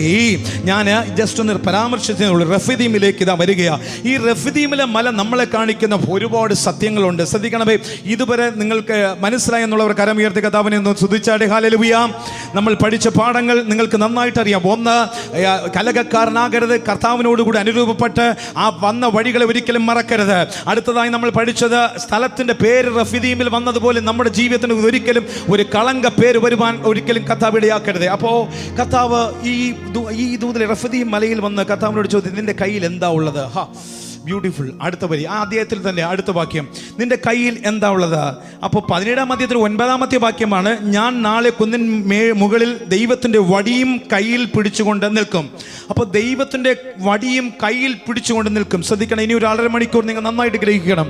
ദൈവത്തിൻ്റെ വടിയും പിടിച്ചുകൊണ്ട് ഞാൻ കുന്നിൻ മുകളിൽ നിൽക്കും. ഇതിൽ നിന്നാണ് ആ പ്രോസ്പെരിറ്റി, ഇതിൽ നിന്നാണ് ഡെലിവറൻസ് തുടങ്ങുന്നത്. അല്ലാതെ മോശെ പെട്ടെന്ന് യാഗപീഠം പണിതില്ല. ദൈവത്തിൻ്റെ വടിയും പിടിച്ചുകൊണ്ട് ഞാൻ കുന്നിന് മുകളിൽ നിൽക്കും. എനിക്കൊരു വലിയ ക്വസ്റ്റ്യൻ വർക്ക്, ദൈവത്തിൻ്റെ വടി ഏതാണ്? ദൈവത്തിൻ്റെ വടി മോശയുടെ കയ്യിൽ ഇരിക്കുന്ന വടി എങ്ങനെ ദൈവത്തിൻ്റെ മടിയിലായി? സിസ്റ്റർ, നിങ്ങൾ പറ. എങ്കിൽ നിങ്ങൾ ഇത് മനസ്സിലാക്കിയാൽ നിങ്ങളുടെ ജീവിതം ചരിത്രമായി മാറും. നിങ്ങൾക്കും കർത്താവിൻ്റെ നാമത്തിൽ ഒരു യാഗപീഠം ഇന്ന് പകൽക്കാലം പണിഞ്ഞുകൊണ്ട് ഭവനത്തിലേക്ക് പോകുവാൻ കഴിയും. ഒന്ന് കരമുയർത്തി കർത്താവിനെ സ്തുതിച്ചാട്ടെ. ഈ ദൈവത്തിൻ്റെ വടി എങ്ങനെ മോശയുടെ കയ്യിലിരുന്ന ഉണക്ക കമ്പ് എങ്ങനെ ദൈവത്തിൻ്റെ വടിയായി? അത് തീരുമാനമെടുക്കുക. അത് നമ്മുടെ ജീവിതത്തിലേക്ക്, ആ പ്രത്യാശ ജീവിതത്തിലേക്ക് ഓടിക്കൂടണം. അതിനെ ഞാൻ തിരിച്ച് പിന്തിരിഞ്ഞ് പേപ്പറുകൾ പിന്തിരിച്ചപ്പോൾ എനിക്കൊരു വാക്യം കിട്ടി. അത് ഞാൻ വായിച്ച് മുൻപോട്ട് പോകുവാൻ ആഗ്രഹിക്കുകയാണ്. പുറപ്പാട് പുസ്തകം 4-ാം അധ്യായത്തിൻ്റെ 20-ാമത്തെ വാക്യം. 40 വർഷത്തെ മിദ്യാന വാസത്തിന് ശേഷം ഹോരേബ് പർവ്വതത്തിൽ കത്തുന്ന ദൈവ സാന്നിധ്യം അനുഭവിച്ച മോശ ഇതാ തൻ്റെ കുടുംബവുമായി, ഭാര്യ 2 മക്കളുമായി ഇതാ മടക്ക യാത്രയ്ക്ക് വേണ്ടി പോകുമ്പോൾ ഇതാ നിങ്ങളൊരു കാര്യം അതിനകത്ത് വായിച്ചാൽ മനസ്സിലാക്കും. അങ്ങനെ മോശ തൻ്റെ ഭാര്യയെയും പുത്രന്മാരെയും കൂട്ടി കഴുതപ്പുറത്ത് കയറി മിസ്രൈം ദേശത്തേക്ക് മടങ്ങി ദൈവത്തിൻ്റെ വടിയും മോശ കയ്യിലെടുത്തു. അവിടെയും എനിക്കൊരു ചോദ്യം, ദൈവത്തിൻ്റെ വടിയും കയ്യിലെടുത്തു. അപ്പൊ നിനക്ക് എപ്പോഴും ഈ വടി നിന്റെ കയ്യിൽ കിട്ടിയത്? പറ. എനിക്ക് ചെങ്കവള കൃപാസനത്തോട് പറയണ്ടേ, ദൈവത്തിൻ്റെ വടിയും പിടിച്ചുകൊണ്ട് മോശ നിൽക്കുമ്പോൾ ആ മനുഷ്യന്റെ കരവിരുതനുസരിച്ചാണ് ഇസ്രായേൽ തോൽക്കുന്നതും അമലാക്കിയർ തോൽക്കുന്നതിലൂടെ കരവിരുതന്റെ വിജയവും പരാജയവും നിർണ്ണയിക്കുന്നത് ഈ വടിയും പിടിച്ചു നിൽക്കുന്ന മോശയുടെ കരവിരുതലല്ലേ? അപ്പൊ ദൈവത്തിന്റെ വടി നന്നായിട്ട് അറിയണ്ടേ? ആ വടിയിലകത്ത് ചലിച്ച ദൈവ സാന്നിധ്യം നിങ്ങൾ നന്നായിട്ട് അറിയണ്ടേ? എനിക്കൊരു കാര്യം നന്നായിട്ട് മനസ്സിലായി. 80 വയസ്സ് വാർദ്ധക്യത്തിലായിരിക്കുന്ന പടുകിളവനായിരിക്കുന്ന ആ മോശയുടെ കൈ തളരുമ്പോൾ കൂരും അകരോനും കൂടെ അത് താങ്ങിയപ്പോൾ ആ കൈയുടെ ചലനത്തിനനുസരിച്ച് ജോഷുവ താഴെ സൈന്യത്തോട് യുദ്ധം ചെയ്യുകയാണ്. എന്നാൽ അവനെ ഇടയ്ക്കിടയ്ക്ക് നോക്കുമ്പോൾ മോശയുടെ കൈ ഉയർന്നിരിക്കുമ്പോൾ ആ ഇസ്രായേൽ ജയിക്കുന്നുണ്ട്. മോശയുടെ കൈ താണുമ്പോൾ അമാലേക്യർ ജയിക്കുന്നുണ്ട്. അപ്പോൾ ഒരു കാര്യം മനസ്സിലായി എനിക്ക്, ഇത് നന്നായിട്ട് ദൈവത്തിൻ്റെ വടിയിലാണ് ഈ കാര്യത്തിൻ്റെ 1-ാമത്തെ പോയിന്റ് ഒഴിഞ്ഞു കിടപ്പുള്ളത്. ഞാൻ തുറന്ന് പഠിക്കുവാൻ തുടങ്ങി. അപ്പോൾ 3-ാം അധ്യായത്തിലേക്ക് പോകുമ്പോൾ എനിക്ക് ഒരു കാര്യം മനസ്സിലായി. പുറപ്പാട് 3-ൽ പോകുമ്പോൾ എനിക്കൊരു കാര്യം മനസ്സിലായി. മോശയെ തിരഞ്ഞെടുത്ത ഭാഗം ഞാൻ നേരത്തെ സൂചിപ്പിച്ചു. മുൾപ്പടപ്പിൽ നിന്ന് മോശയെ തിരഞ്ഞെടുത്തു. അതിൻ്റെ അകത്ത് മോശ 3 ഒഴിവ് കഴിവുകൾ പറഞ്ഞു. അവിടെ നിന്ന് മിനിസ്ട്രിക്ക് വേണ്ടി മോശ എടുത്തന്നേ ഈ കമ്പിനെ അവിടെ നിന്നാണ് 4-ാം അധ്യായത്തിൽ കമ്പിന്റെ ചരിത്രം വരുന്നത്. 3-ൽ നിന്നേ ഒഴിവുകളിൽ നിന്ന് കർത്താവ് ബലപ്പെടുത്തുവാൻ തുടങ്ങി. ഇനി എല്ലാവരും ശ്രദ്ധിച്ചിരിക്കണം. ആമേൻ പറയേണ്ട സമയം ആമേൻ പറയണം. ഈ വചനത്തിന് ആഴത്തിലേക്ക് നിങ്ങൾ ശ്രദ്ധിക്കണം. 3:11 വായിക്കുമ്പോൾ ഒഴിവ് കഴിവുകൾ മോശെ ഞാൻ നിന്നെ തിരഞ്ഞെടുത്തിരിക്കുന്നു എന്ന് പറയുമ്പോൾ മോശയ്ക്ക് അങ്ങനെ ഒന്നും അത് അക്സെപ്റ്റ് ചെയ്യാൻ കഴിയുന്നില്ല. ആ തൻ്റെ ഡിസ്ക്വാളിഫിക്കേഷനെ പറയുവാൻ തുടങ്ങി. എനിക്കതൊന്നും പ്രാപ്തിയില്ലെന്ന് തുടങ്ങി. എല്ലാ ഡിസ്ക്വാളിഫിക്കേഷൻ മോശെ പറയുവാൻ തുടങ്ങി. നാമും അങ്ങനെയാണല്ലേ? കർത്താവ് ചില ദർശനങ്ങൾ തരുമ്പോൾ, കർത്താവ് ചില വെളിപ്പാടുകൾ തരുമ്പോൾ ഒന്ന് അക്സെപ്റ്റ് ചെയ്യാൻ പറ്റുന്നില്ല അല്ലേ സിസ്റ്റർ? ചിലപ്പോഴൊക്കെ. എന്നാൽ നിങ്ങൾ ശ്രദ്ധിക്കുകയും ഈ 3 ഡിസ്ക്വാളിഫിക്കേഷൻ നാം പറയുന്നത് പോലെ മോശ 3 ഡിസ്ക്വാളിഫിക്കേഷൻ കർത്താവ് പറഞ്ഞു. കർത്താവ് എല്ലാത്തിനും ഒറ്റ ആൻസർ കൊണ്ട് കർത്താവ് കൊണ്ടുകൊടുത്തു. 11-ാമത്തെ വാക്യം, ഞാൻ എന്തുള്ളൂ, 11-ന്റെ ലാസ്റ്റ് പാർട്ട്, ഞാൻ എന്തുള്ളൂ കർത്താവേ. കർത്താവ് പഠിപ്പിച്ച കാര്യം ഇപ്രകാരം. അവിടെ കേട്ട ഒരു ദൈവ ശബ്ദമുണ്ട്, മോശെ നീ പൊയ്ക്കോ, ഞാൻ നിന്റെ കൂടെയുണ്ട്. ഒന്ന് കരമുയർത്തി കർത്താവിനെ സ്തുതിച്ചാട്ടെ. ഹല്ലേലൂയ. 40 വർഷം കൊണ്ട് എനിക്ക് ഒരുപാട് രൂപമാറ്റം സംഭവിച്ചു കർത്താവേ. 40 വർഷം കൊണ്ട് എനിക്ക് ഭാവമാറ്റം സംഭവിച്ചു. ഞാൻ വാർദ്ധക്യത്തിലായി. മോശെ നീ പൊയ്ക്കോ, ഞാൻ കൂടെയുണ്ട്. അബ്രഹാമേ, നിനക്ക് 75 വാഗ്ദത്തം കേട്ടു. 99 വയസ്സായി നിനക്കാണ്. അപ്പോഴും കർത്താവ് പറഞ്ഞു, ഞാൻ ജീവനുള്ള ദൈവം, ഞാൻ സർവ്വവല്ലമുള്ള ദേവൻ. അബ്രഹാം, ഉനക്ക് താപ്പ വയസ്സായി, എനക്കാകല്ല. ഞാൻ സർവശക്തനല്ലോ. എന്നും ജീവിച്ചിരിക്കുന്ന ദൈവത്തിന്റെ പാദപടിയിലാണ് നിങ്ങൾ ഇരിക്കുന്നത്. ശ്രദ്ധിക്കണേ, 4 പേരുടെ മുൻപിൽ നിൽക്കാൻ കഴിവില്ലെന്ന് പറയുന്ന ആരെങ്കിലും ഇതിലുണ്ടെങ്കിൽ, ഞാൻ PhD ഇല്ല പഠിച്ചിട്ടില്ലെന്ന് പറയുവാൻ ആരെങ്കിലും ഇതിലുണ്ടെങ്കിൽ, കർത്താവ് നിങ്ങളോട് പറയുന്ന ഒരു സന്ദേശമുണ്ട്. ഞാൻ ഇന്നും നിങ്ങളുടെ ദൈവം അത്ര. നീ പോകുക, ധൈര്യത്തോടെ പോകുക. മോശെ രണ്ടാമത് ഒഴിവുകളിൽ പറയാൻ തുടങ്ങി, കർത്താവേ, ദൈവം ധാരാളമുള്ള രാജ്യത്തിൻ്റെ അകത്ത് ഇതുവരെ വിഗ്രഹങ്ങളെയും ആട്ടുകിടാങ്ങളെയൊക്കെ ഞങ്ങൾ ദൈവമായി ആരാധിച്ച സ്ഥലത്ത് അവിടെ പോകുമ്പോൾ പറവോൻ ചോദിക്കും, നിങ്ങളുടെ ദൈവത്തിൻ്റെ നാമമെന്ന്. എനിക്ക് ഒന്ന് ലജ്ജ കർത്താവേ, പ്ലീസ്. എന്താണത്? കർത്താവ് പറഞ്ഞു, ഞാനാകുന്നവൻ. ഒരിക്കൽ കൂടെ പറ, ഞാനാകുന്നവൻ, ഞാനാകുന്നു. ഇന്ന് പകൽക്കാലം പറ, ഞാൻ ജീവിത യാത്ര എന്തൊക്കെ ചോദിച്ചിട്ടുണ്ടോ അതിന്റെ ഉത്തരമായി അവൻ എന്നോട് കൂടെയുണ്ട്. എനിക്ക് ലജ്ജിക്കാൻ സംഗതിയില്ല. അത് വിശ്വസിക്കുന്നവർ രണ്ട് കരങ്ങളെ തട്ടി കർത്താവിനെ സ്തുതിച്ചാട്ടെ. ആട്ടിൻ കൂട്ടം എവിടെയെന്ന് ചോദിച്ചാൽ ഉത്തരം മറുരൂപ മലയിൽ, മോറിയ മലയിലുണ്ട്. ഹല്ലേലൂയ. എല്ലാം ആകുന്നവൻ എൻ്റെ കൂടെ ഉണ്ടെങ്കിൽ എനിക്ക് ലജ്ജിപ്പാൻ സംഗതിയില്ല. എനിക്കൊരിക്കലും ഭാരങ്ങളില്ല. എനിക്കൊരു ആശങ്കജനകമായ സിറ്റുവേഷൻ ജീവിതത്തിൽ വന്നാലും നന്നായി കരമടിച്ചു പറ, യേശുവേ, ഞാനാകുന്നവൻ, ഞാനാകുന്നു. നിന്റെ മഹത്വം ആർക്കും വിട്ടുകൊടുക്കാത്ത ഒരു കർത്താവ് ഇന്ന് പകൽക്കാലം ചിലരോട് സംസാരിക്കുന്ന ദൂതുകൾ ഞാൻ കൈമാറട്ടെ. ഞാനാകുന്നവൻ, ഞാനാകുന്നു, ഞാനാകുന്നവൻ, ഞാനാകുന്നു. കർത്താവ് ഭൂമിയെ നോക്കി വെല്ലുവിളിച്ച ഒരു ചോദ്യമുണ്ട്. എനിക്ക് കഴിയാത്ത കാര്യം വല്ലതും, എനിക്ക് കഴിയാത്ത കാര്യം വല്ലതും ഉണ്ടോ? ഇതൊന്ന് സ്ഥാപിതമാക്കി സിസ്റ്റർ, ഇത് ജീവിതത്തിൽ ഒന്ന് സ്ഥിതമാക്ക്. എനിക്ക് കഴിയാത്ത കാര്യം വല്ലതും ഉണ്ടോ? റോമർക്കെഴുതിയ 8:1 ഇതാ എന്താണ്? ഇതാ, ക്രിസ്തുയേശുവിലുള്ളവർക്ക് ഒരു ശിക്ഷാവിധിയും ഇല്ല. ക്രിസ്തുയേശുവിലുള്ളവർക്ക് ഒരു ശിക്ഷാവിധിയും ഇല്ല. ജഡത്തിന്റെ ചിന്തയോ മരണം, ആത്മാവിന്റെ ചിന്തയോ ജീവനുമാണ്. അതിന് അവസാനം വരുമ്പോൾ പൂർണ്ണ ജയം പ്രാപിപ്പാൻ ഞാൻ നിങ്ങളെ ശക്തീകരിച്ചിരിക്കുന്നു. ഹല്ലേലൂയ. പാർഷ്യൽ ജയമല്ല കർത്താവ് നിങ്ങളെ തരുവാൻ ആഗ്രഹിക്കുന്നത്, ഒരു പൂർണ്ണ ജയം. ഒന്ന് പറയുമോ? പൂർണ്ണ ജയം. ഇത് പറയുന്നത് അടുത്ത പൂർണ്ണ ജയത്തിലേക്ക് നമ്മൾ പോകുവാൻ പോയ സഭയെ ഒരുമിച്ച് ഒന്ന് ആഹ്ലാദത്തോടെ ഒന്ന് സന്തോഷിക്കാൻ പോകുക, ഒരു ജയക്കൊടി നമ്മൾ ഉയർത്തിയാൻ പോകുക. അടുത്ത് വീണ്ടും മോശ ചോദിച്ചു, പുറപ്പാട് 4:10, എനിക്ക് പ്രാപ്തിയില്ല. എനിക്ക് പ്രാപ്തിയില്ല കർത്താവേ. പറയുന്ന ഒരു നാക്കാണ് എനിക്കുള്ളത്. എനിക്ക് ഒരു വാക്ക് പറയണമെങ്കിൽ 1 മിനിറ്റ് എടുക്കണം കർത്താവേ. എൻ്റെ നാക്ക് കട്ടുകൂടിയതാ. എനിക്ക് ഈ വാക്കുകൾ മുറിച്ച് പറയാനേ പറ്റൂ കർത്താവേ. ദൈവം പറഞ്ഞു, നിന്റെ വിക്കുള്ള നിർമ്മിച്ചത് ഞാനാ. നിന്റെ വിക്കുള്ള വാക്ക് നിർമ്മിച്ചത് ഞാനാ. ലിസൺ മീ, നിന്റെ വിക്കുള്ള നാക്ക് നിർമ്മിച്ചത് ഞാനാടാ. നിന്റെ രോഗം ഞാൻ തന്നെങ്കിൽ അതിന് സൗഖ്യം ഞാൻ തരും. ആമേൻ. മക്കളെ കുറിച്ച് ഭാരമുണ്ടെങ്കിൽ ആ ഭാരത്തിന് പ്രത്യാശ വരുന്ന വചനങ്ങൾ ഞാൻ തരും. നിന്റെ വിക്കുള്ള നാക്ക് എൻ്റെ എഴുത്താ. ഞാൻ നിന്നെ അതിന്റെ കൃപ കൊണ്ട് പൊതിയാമെന്നല്ലേ കർത്താവ് പഠിപ്പിക്കുന്നത്. നിന്റെ വിക്കുള്ള നാക്ക് എൻ്റെ എഴുത്താ. നിന്റെ കടഭാരം കർത്താവിനെ കൊടുക്ക്. നിന്റെ രോഗമുള്ള ശരീരപാറ്റിനെ കർത്താവിനെ കൊടുക്ക്. നിന്റെ എല്ലാം കർത്താവിനെ കൊടുക്ക്. മരണകരമായ ഏത് അനർത്ഥങ്ങൾ വന്നാലും കർത്താവിനോട് നിലവിളിച്ചു പറ, ഈ വാഹനം നീ തന്നതപ്പാ. നീ അറിയാതെ എന്റെ ജീവിതത്തിൽ ഒന്നും സംഭവിക്കത്തില്ല. ഈ മക്കളെ നീ തന്നതെങ്കിൽ ഉദരത്തിൽ ഒഴുകി പോകേണ്ട മക്കളാ. എന്നും നിന്റെ മുൻപിൽ നിന്ന് ആരാധിക്കുന്നു എങ്കിൽ അത് ദൈവം തന്നെങ്കിൽ ദൈവം പോറ്റി പുലർത്തിക്കൊള്ളും. ഹല്ലേലൂയ. യേശുവിന്റെ നാമത്തിൽ പാപി എന്തെല്ലാം നീ എന്റെ മുൻപിൽ വരച്ചു വെച്ചിട്ടുണ്ടോ അതിനെല്ലാം നീ ചിത്രങ്ങൾ വരച്ചു വെച്ചിട്ടുണ്ട്. എന്റെ ഡ്യൂട്ടി ആ ചിത്രത്തിന്റെ പണി വരയ്ക്കുക മാത്രമേ ഉള്ളൂ. യേശുവിന്റെ നാമത്തിൽ, യേശുവിന്റെ നാമത്തിൽ, യേശുവിന്റെ നാമത്തിൽ. ഇന്ന് പകൽക്കാലം ഞാൻ പറയട്ടെ, ഈജിപ്ഷ്യൻ യൂണിവേഴ്സിറ്റിയിലുള്ള ഡിഗ്രിയെ മോശെ അതെനിക്ക് വേണ്ടപ്പാ. നിന്റെ ഒരു കഴിവുകേടുകൾ എനിക്ക് വേണ്ട ആവശ്യമില്ല. ഞാൻ അതിൽ എൻ്റെ വാക്ക് വയ്ക്കാൻ പോകുകയാണ്. ഇന്ന് പലരോടും കർത്താവ് പരിശുദ്ധാത്മാവിൽ മന്ത്രിക്കുന്നുണ്ടോ, നിന്റെ വേദനയിൽ ദൈവത്തിന്റെ സൗഖ്യം ഇറങ്ങി വരട്ടെ സിസ്റ്റർ. നിന്റെ നിരാശയിൽ ദൈവത്തിന്റെ പ്രത്യാശ ഇറങ്ങി വരട്ടെ. ഒന്ന് കരമുയർത്തി ഒന്ന് ആമേൻ പറയാമോ? മുൻപോട്ട് പോട്ടെ. മോശേ, നിന്റെ കയ്യിൽ എന്താ ഉള്ളത്? ഒന്ന് വടി, അത് നിലത്തേക്ക് ഇടുക. ശ്രദ്ധിക്ക്, അതിന് നിലത്തേക്ക് ഇടുക. ഞാൻ വായിക്കാതെ പോകുന്നത് അധ്യായത്തുള്ള വാക്കുകളാണ്. ഞാൻ വായിക്കാതെ മുൻപോട്ട് പോകുന്നത്. വീട്ടിൽ പോയി നിങ്ങൾ ഒരിക്കൽ കൂടെ വായിച്ചാൽ മതി. മോശെ, നിന്റെ കയ്യിൽ എന്താ ഉള്ളത്? വടി, അത് നിലത്തേക്ക് ഇടുക. നിലത്തേക്ക് ഇട്ടപ്പോൾ മോശ വരെ ഭയന്ന് വിറച്ചോടി. അയ്യോ, കഴിഞ്ഞ 40 വർഷക്കാലം ഞാൻ ഈ സർപ്പശക്തിയല്ലേ കൊണ്ടു നടന്നത്.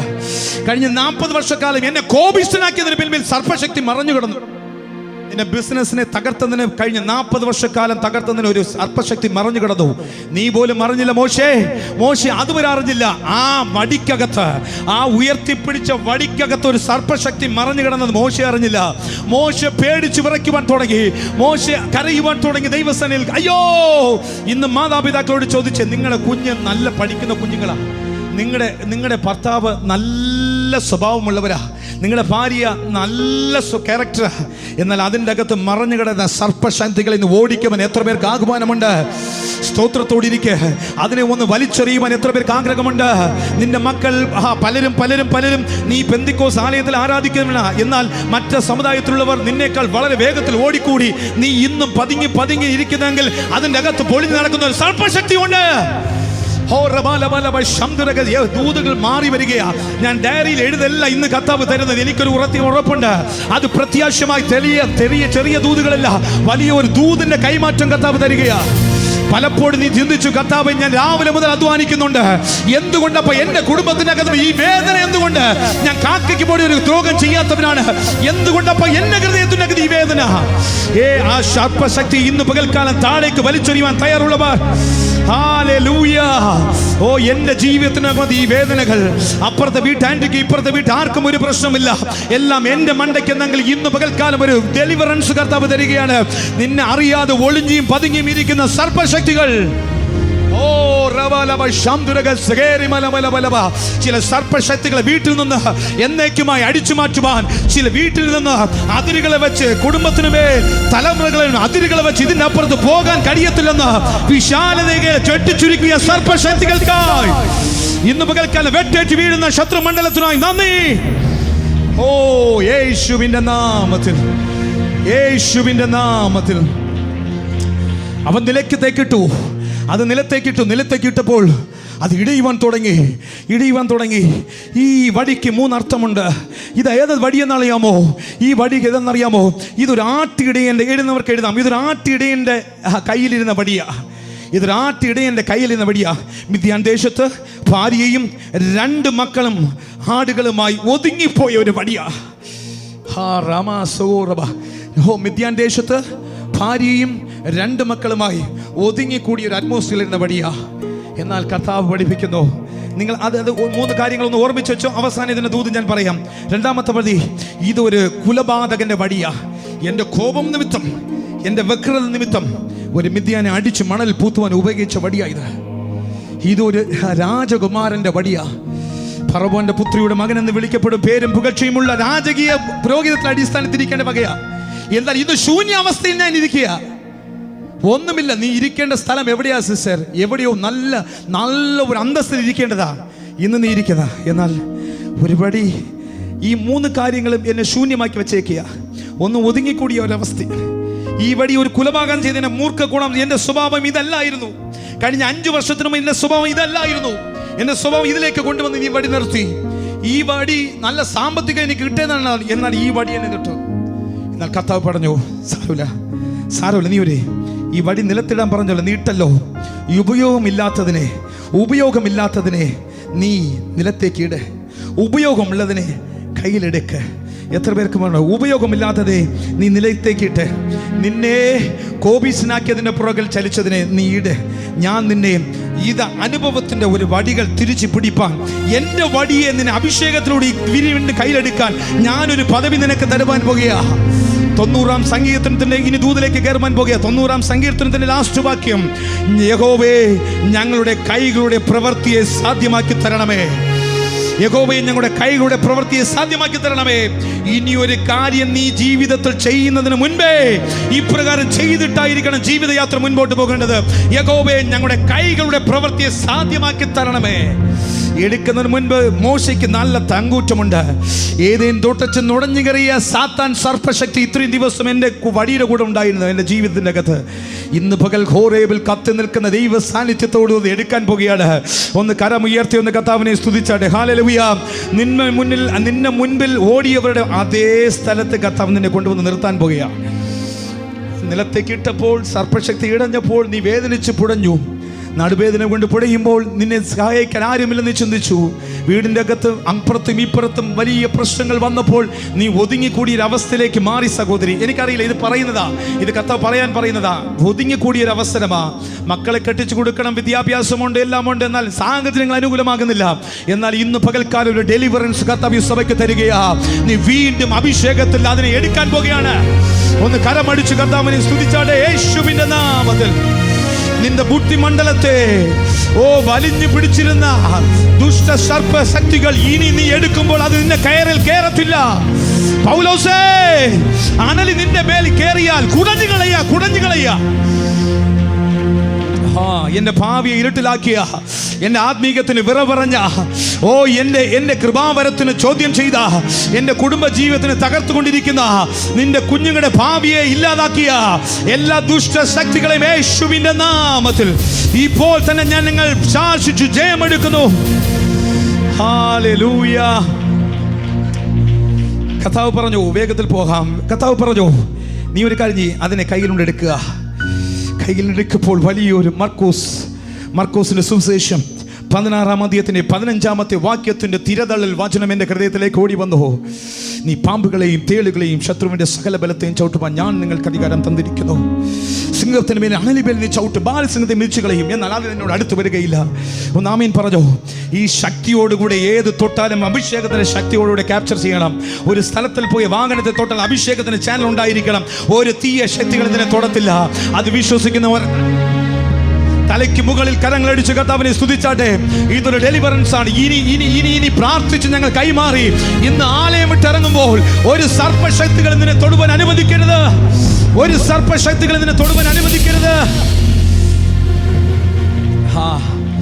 മോശയെ കയ്യിലെടുത്തു. ഇതിപ്പോൾ പിശാചിന്റെ കെട്ടടിഞ്ഞ വടിയാണ്. ഹല്ലേലൂയ. ദൈവത്തിന്റെ വടി. ഇനിയാണ് നമ്മൾ അതിലേക്ക് പോകാൻ യഹോവ നിസ്സിലേക്ക് പോകാൻ പോകുന്നത്. ഇത് ആരുടെ വടി? ഒരിക്കൽ പിശാചിന്റെ കെട്ടിലിരുന്ന വടി പിശാചിന്റെ കെട്ടടിഞ്ഞ് പിശാചിന്റെ കെട്ടടിഞ്ഞ് ദൈവത്തിന്റെ വടിയായി മാറി. ഇന്ന് പകൽക്കാലം നിന്റെ കയ്യിൽ ഇനി എന്തുണ്ട്? ഇതാണ് ചോദ്യം. നിന്റെ കയ്യിൽ ഇപ്പോൾ എന്തുണ്ട്? ദൈവത്തിന്റെ വടി. ഇപ്പോൾ ദൈവത്തിന്റെ വടി എന്തുണ്ടോ അത് കൊടുക്കണം. ഇനി ഇപ്പോൾ അത് കൃപയിലാണ് സിസ്റ്റർ. അത് എന്താണ്? അഭിഷേകത്താണ്. ഇനി കയ്യിൽ ഇത് കുറച്ചേ ഉള്ളൂ. 5 അപ്പം 2 മീനുമേ ഉള്ളൂ. അത് സ്വന്തമായിട്ടിരുന്ന് ഭക്ഷിച്ചാൽ ഒരു നേരത്തെ ഭക്ഷണത്തോടെ തീരും. അത് 5000 പേർക്ക് കൊടുക്കണോ? കർത്താവിന്റെ ദാസൻ പറയുന്ന വചനങ്ങളെ ദേശം മുഴുവനെ ചുറ്റും നടന്ന് 5000 കൊടുക്കണോ? അതാണ് കൊടി. അപ്പൊ ശ്രദ്ധിക്ക്, വേണമെങ്കിൽ 5 അപ്പം കൊണ്ട് 2 മീൻ, ഒരു ബാലന്റെ വിശപ്പടപ്പായി അന്ത്രയോസേ, വേണമെങ്കിൽ ഒരു ബാലന്റെ ഭക്ഷണത്തിന്, ഒരു നേരത്തെ ഭക്ഷണത്തിന് മാത്രം അത് മതിയായേനെ. എന്നാൽ അത് 5000 വിശപ്പടയ്ക്കത് അത് പൊളിച്ച് സ്വർഗത്തിലേക്ക് ഉയർത്തി കർത്താവ് ഒറ്റ പ്രാർത്ഥന. നിന്റെ ചെറുതിനെ വലുതുവാക്കുവാൻ കർത്താവിന് ഇന്ന് ആഗ്രഹമുണ്ട്. അയ്യോ, നമ്മുടെ പിതാക്കന്മാരുടെ കാലത്തെ മക്കളെ കെട്ടിച്ചു കൊടുക്കാൻ പൈസയില്ല, ഒന്നും കയ്യിലില്ലായിരുന്നു. എന്നാൽ അവിടെ സ്തോത്രത്തിന്റെ വർധനവ് കണ്ടാൽ, അവിടെ ഒരു ആമേൻ കേട്ടാൽ അറിയാം, അവരുടെ ഒരു ആരാധന കണ്ടാൽ അറിയാം അവർ ഏത് പ്രത്യാശയിലാണ് മുൻപോട്ട് പോയത്. വേണമെങ്കിൽ ആ ഒറ്റയ്ക്ക് ഇരുന്ന് കഴിക്കാമായിരുന്നു, കഴിച്ചില്ല.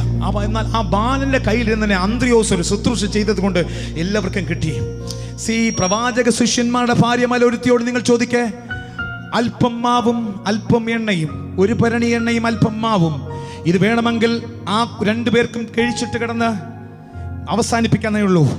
എന്നാൽ ഒരു പ്രവാചകന്റെ കയ്യിലേക്ക് അത് പകർന്നൊഴുക്കിയപ്പോൾ അത് വിസ്തൃതമായി മാറി. അത് മൾട്ടിപ്ലൈ ചെയ്യാൻ തുടങ്ങി. ദൈവപൈതലേ, 10,000 രൂപയാണോ നിന്റെ ATM-ൽ കിടന്നത്, അതെടുത്ത് ചെലവഴിക്കേണ്ട സാഹചര്യം വന്നല്ലേ? മക്കളുടെ പഠനത്തിന് വേണ്ടി ഇട്ടിരുന്ന കാശെല്ലാം എടുത്ത് ചെലവഴിക്കാൻ ഇട വന്നല്ലേ? ഭാരപ്പെടേണ്ട കാര്യമില്ല.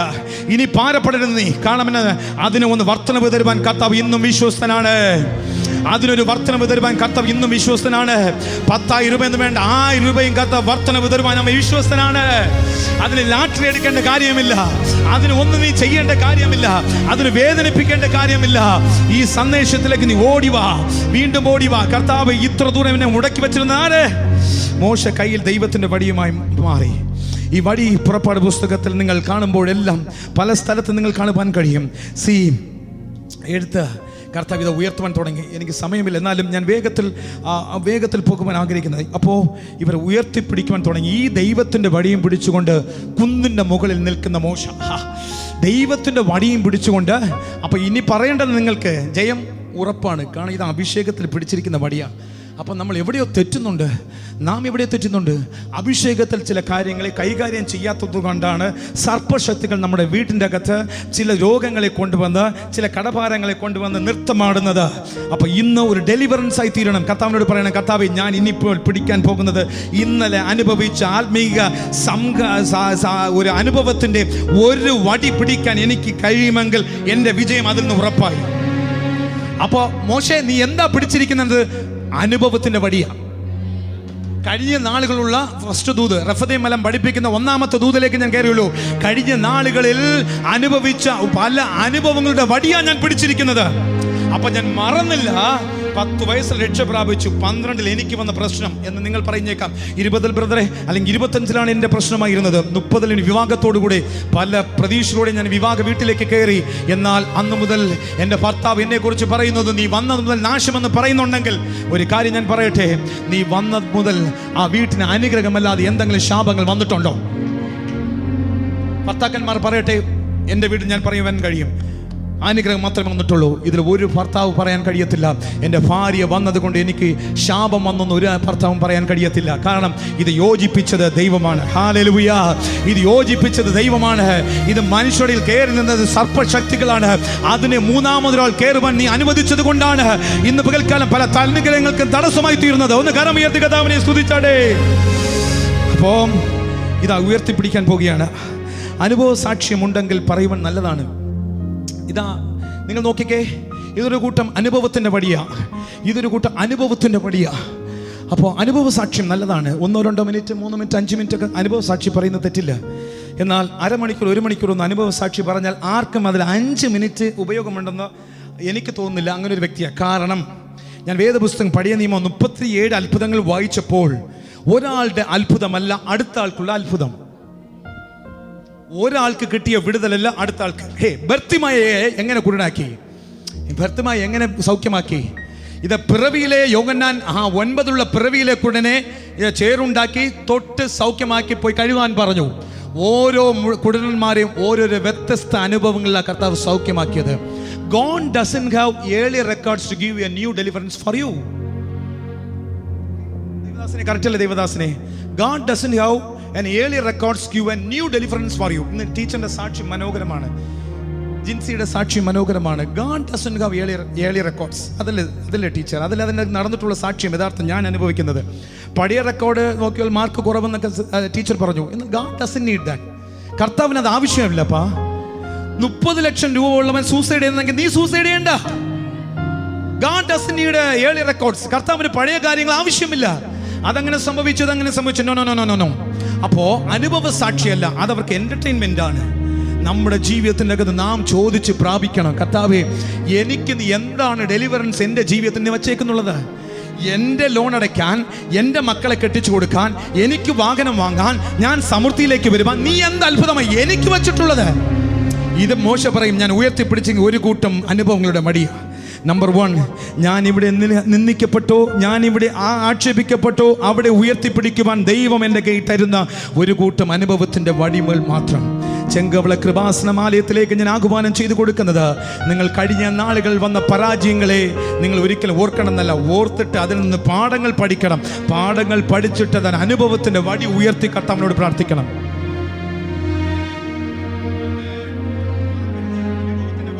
പ്രാർത്ഥിക്കണം. അതല്ലേ ഗിദിയോൻ പ്രാർത്ഥിച്ചത്?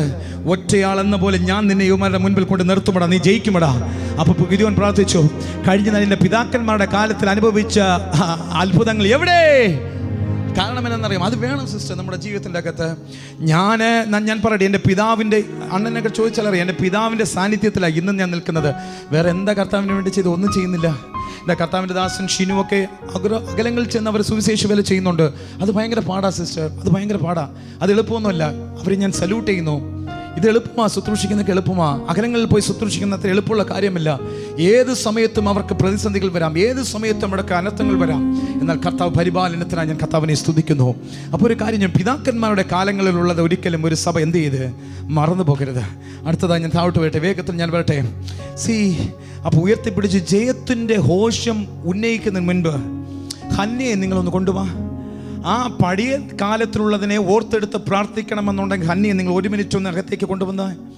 ഏലി പുരോഹിതന് മുൻപിൽ അപമാനിക്കപ്പെട്ട സ്ഥലത്ത് കൊണ്ടുവച്ച് ഏലിക്ക് മുൻപിൽ വെച്ച് ഹന്ന ഒരു പ്രാർത്ഥന പ്രാർത്ഥിച്ചു. അത് ഭയങ്കര എന്നെ കരയിച്ച പ്രാർത്ഥന. ഈ ബാലനായി ഞാൻ പ്രാർത്ഥിച്ചു. ഈ ബാലനായി നീ എന്തോ പറഞ്ഞ് ഉദരത്തിൽ വെച്ച് നശിച്ചു പോകുമെന്ന് പറഞ്ഞതിനെ നിന്റെ മുൻപിൽ കൊണ്ടിട്ട് അനുഗ്രഹിക്കുന്ന ദൈവം, ഉദരത്തിൽ വെച്ച് പുറത്തു വരത്തില്ലെന്ന് പറഞ്ഞതിന് അവന്റെ മുൻപിൽ കൊണ്ടുവച്ച് അനുഗ്രഹിക്കുന്ന ദൈവം.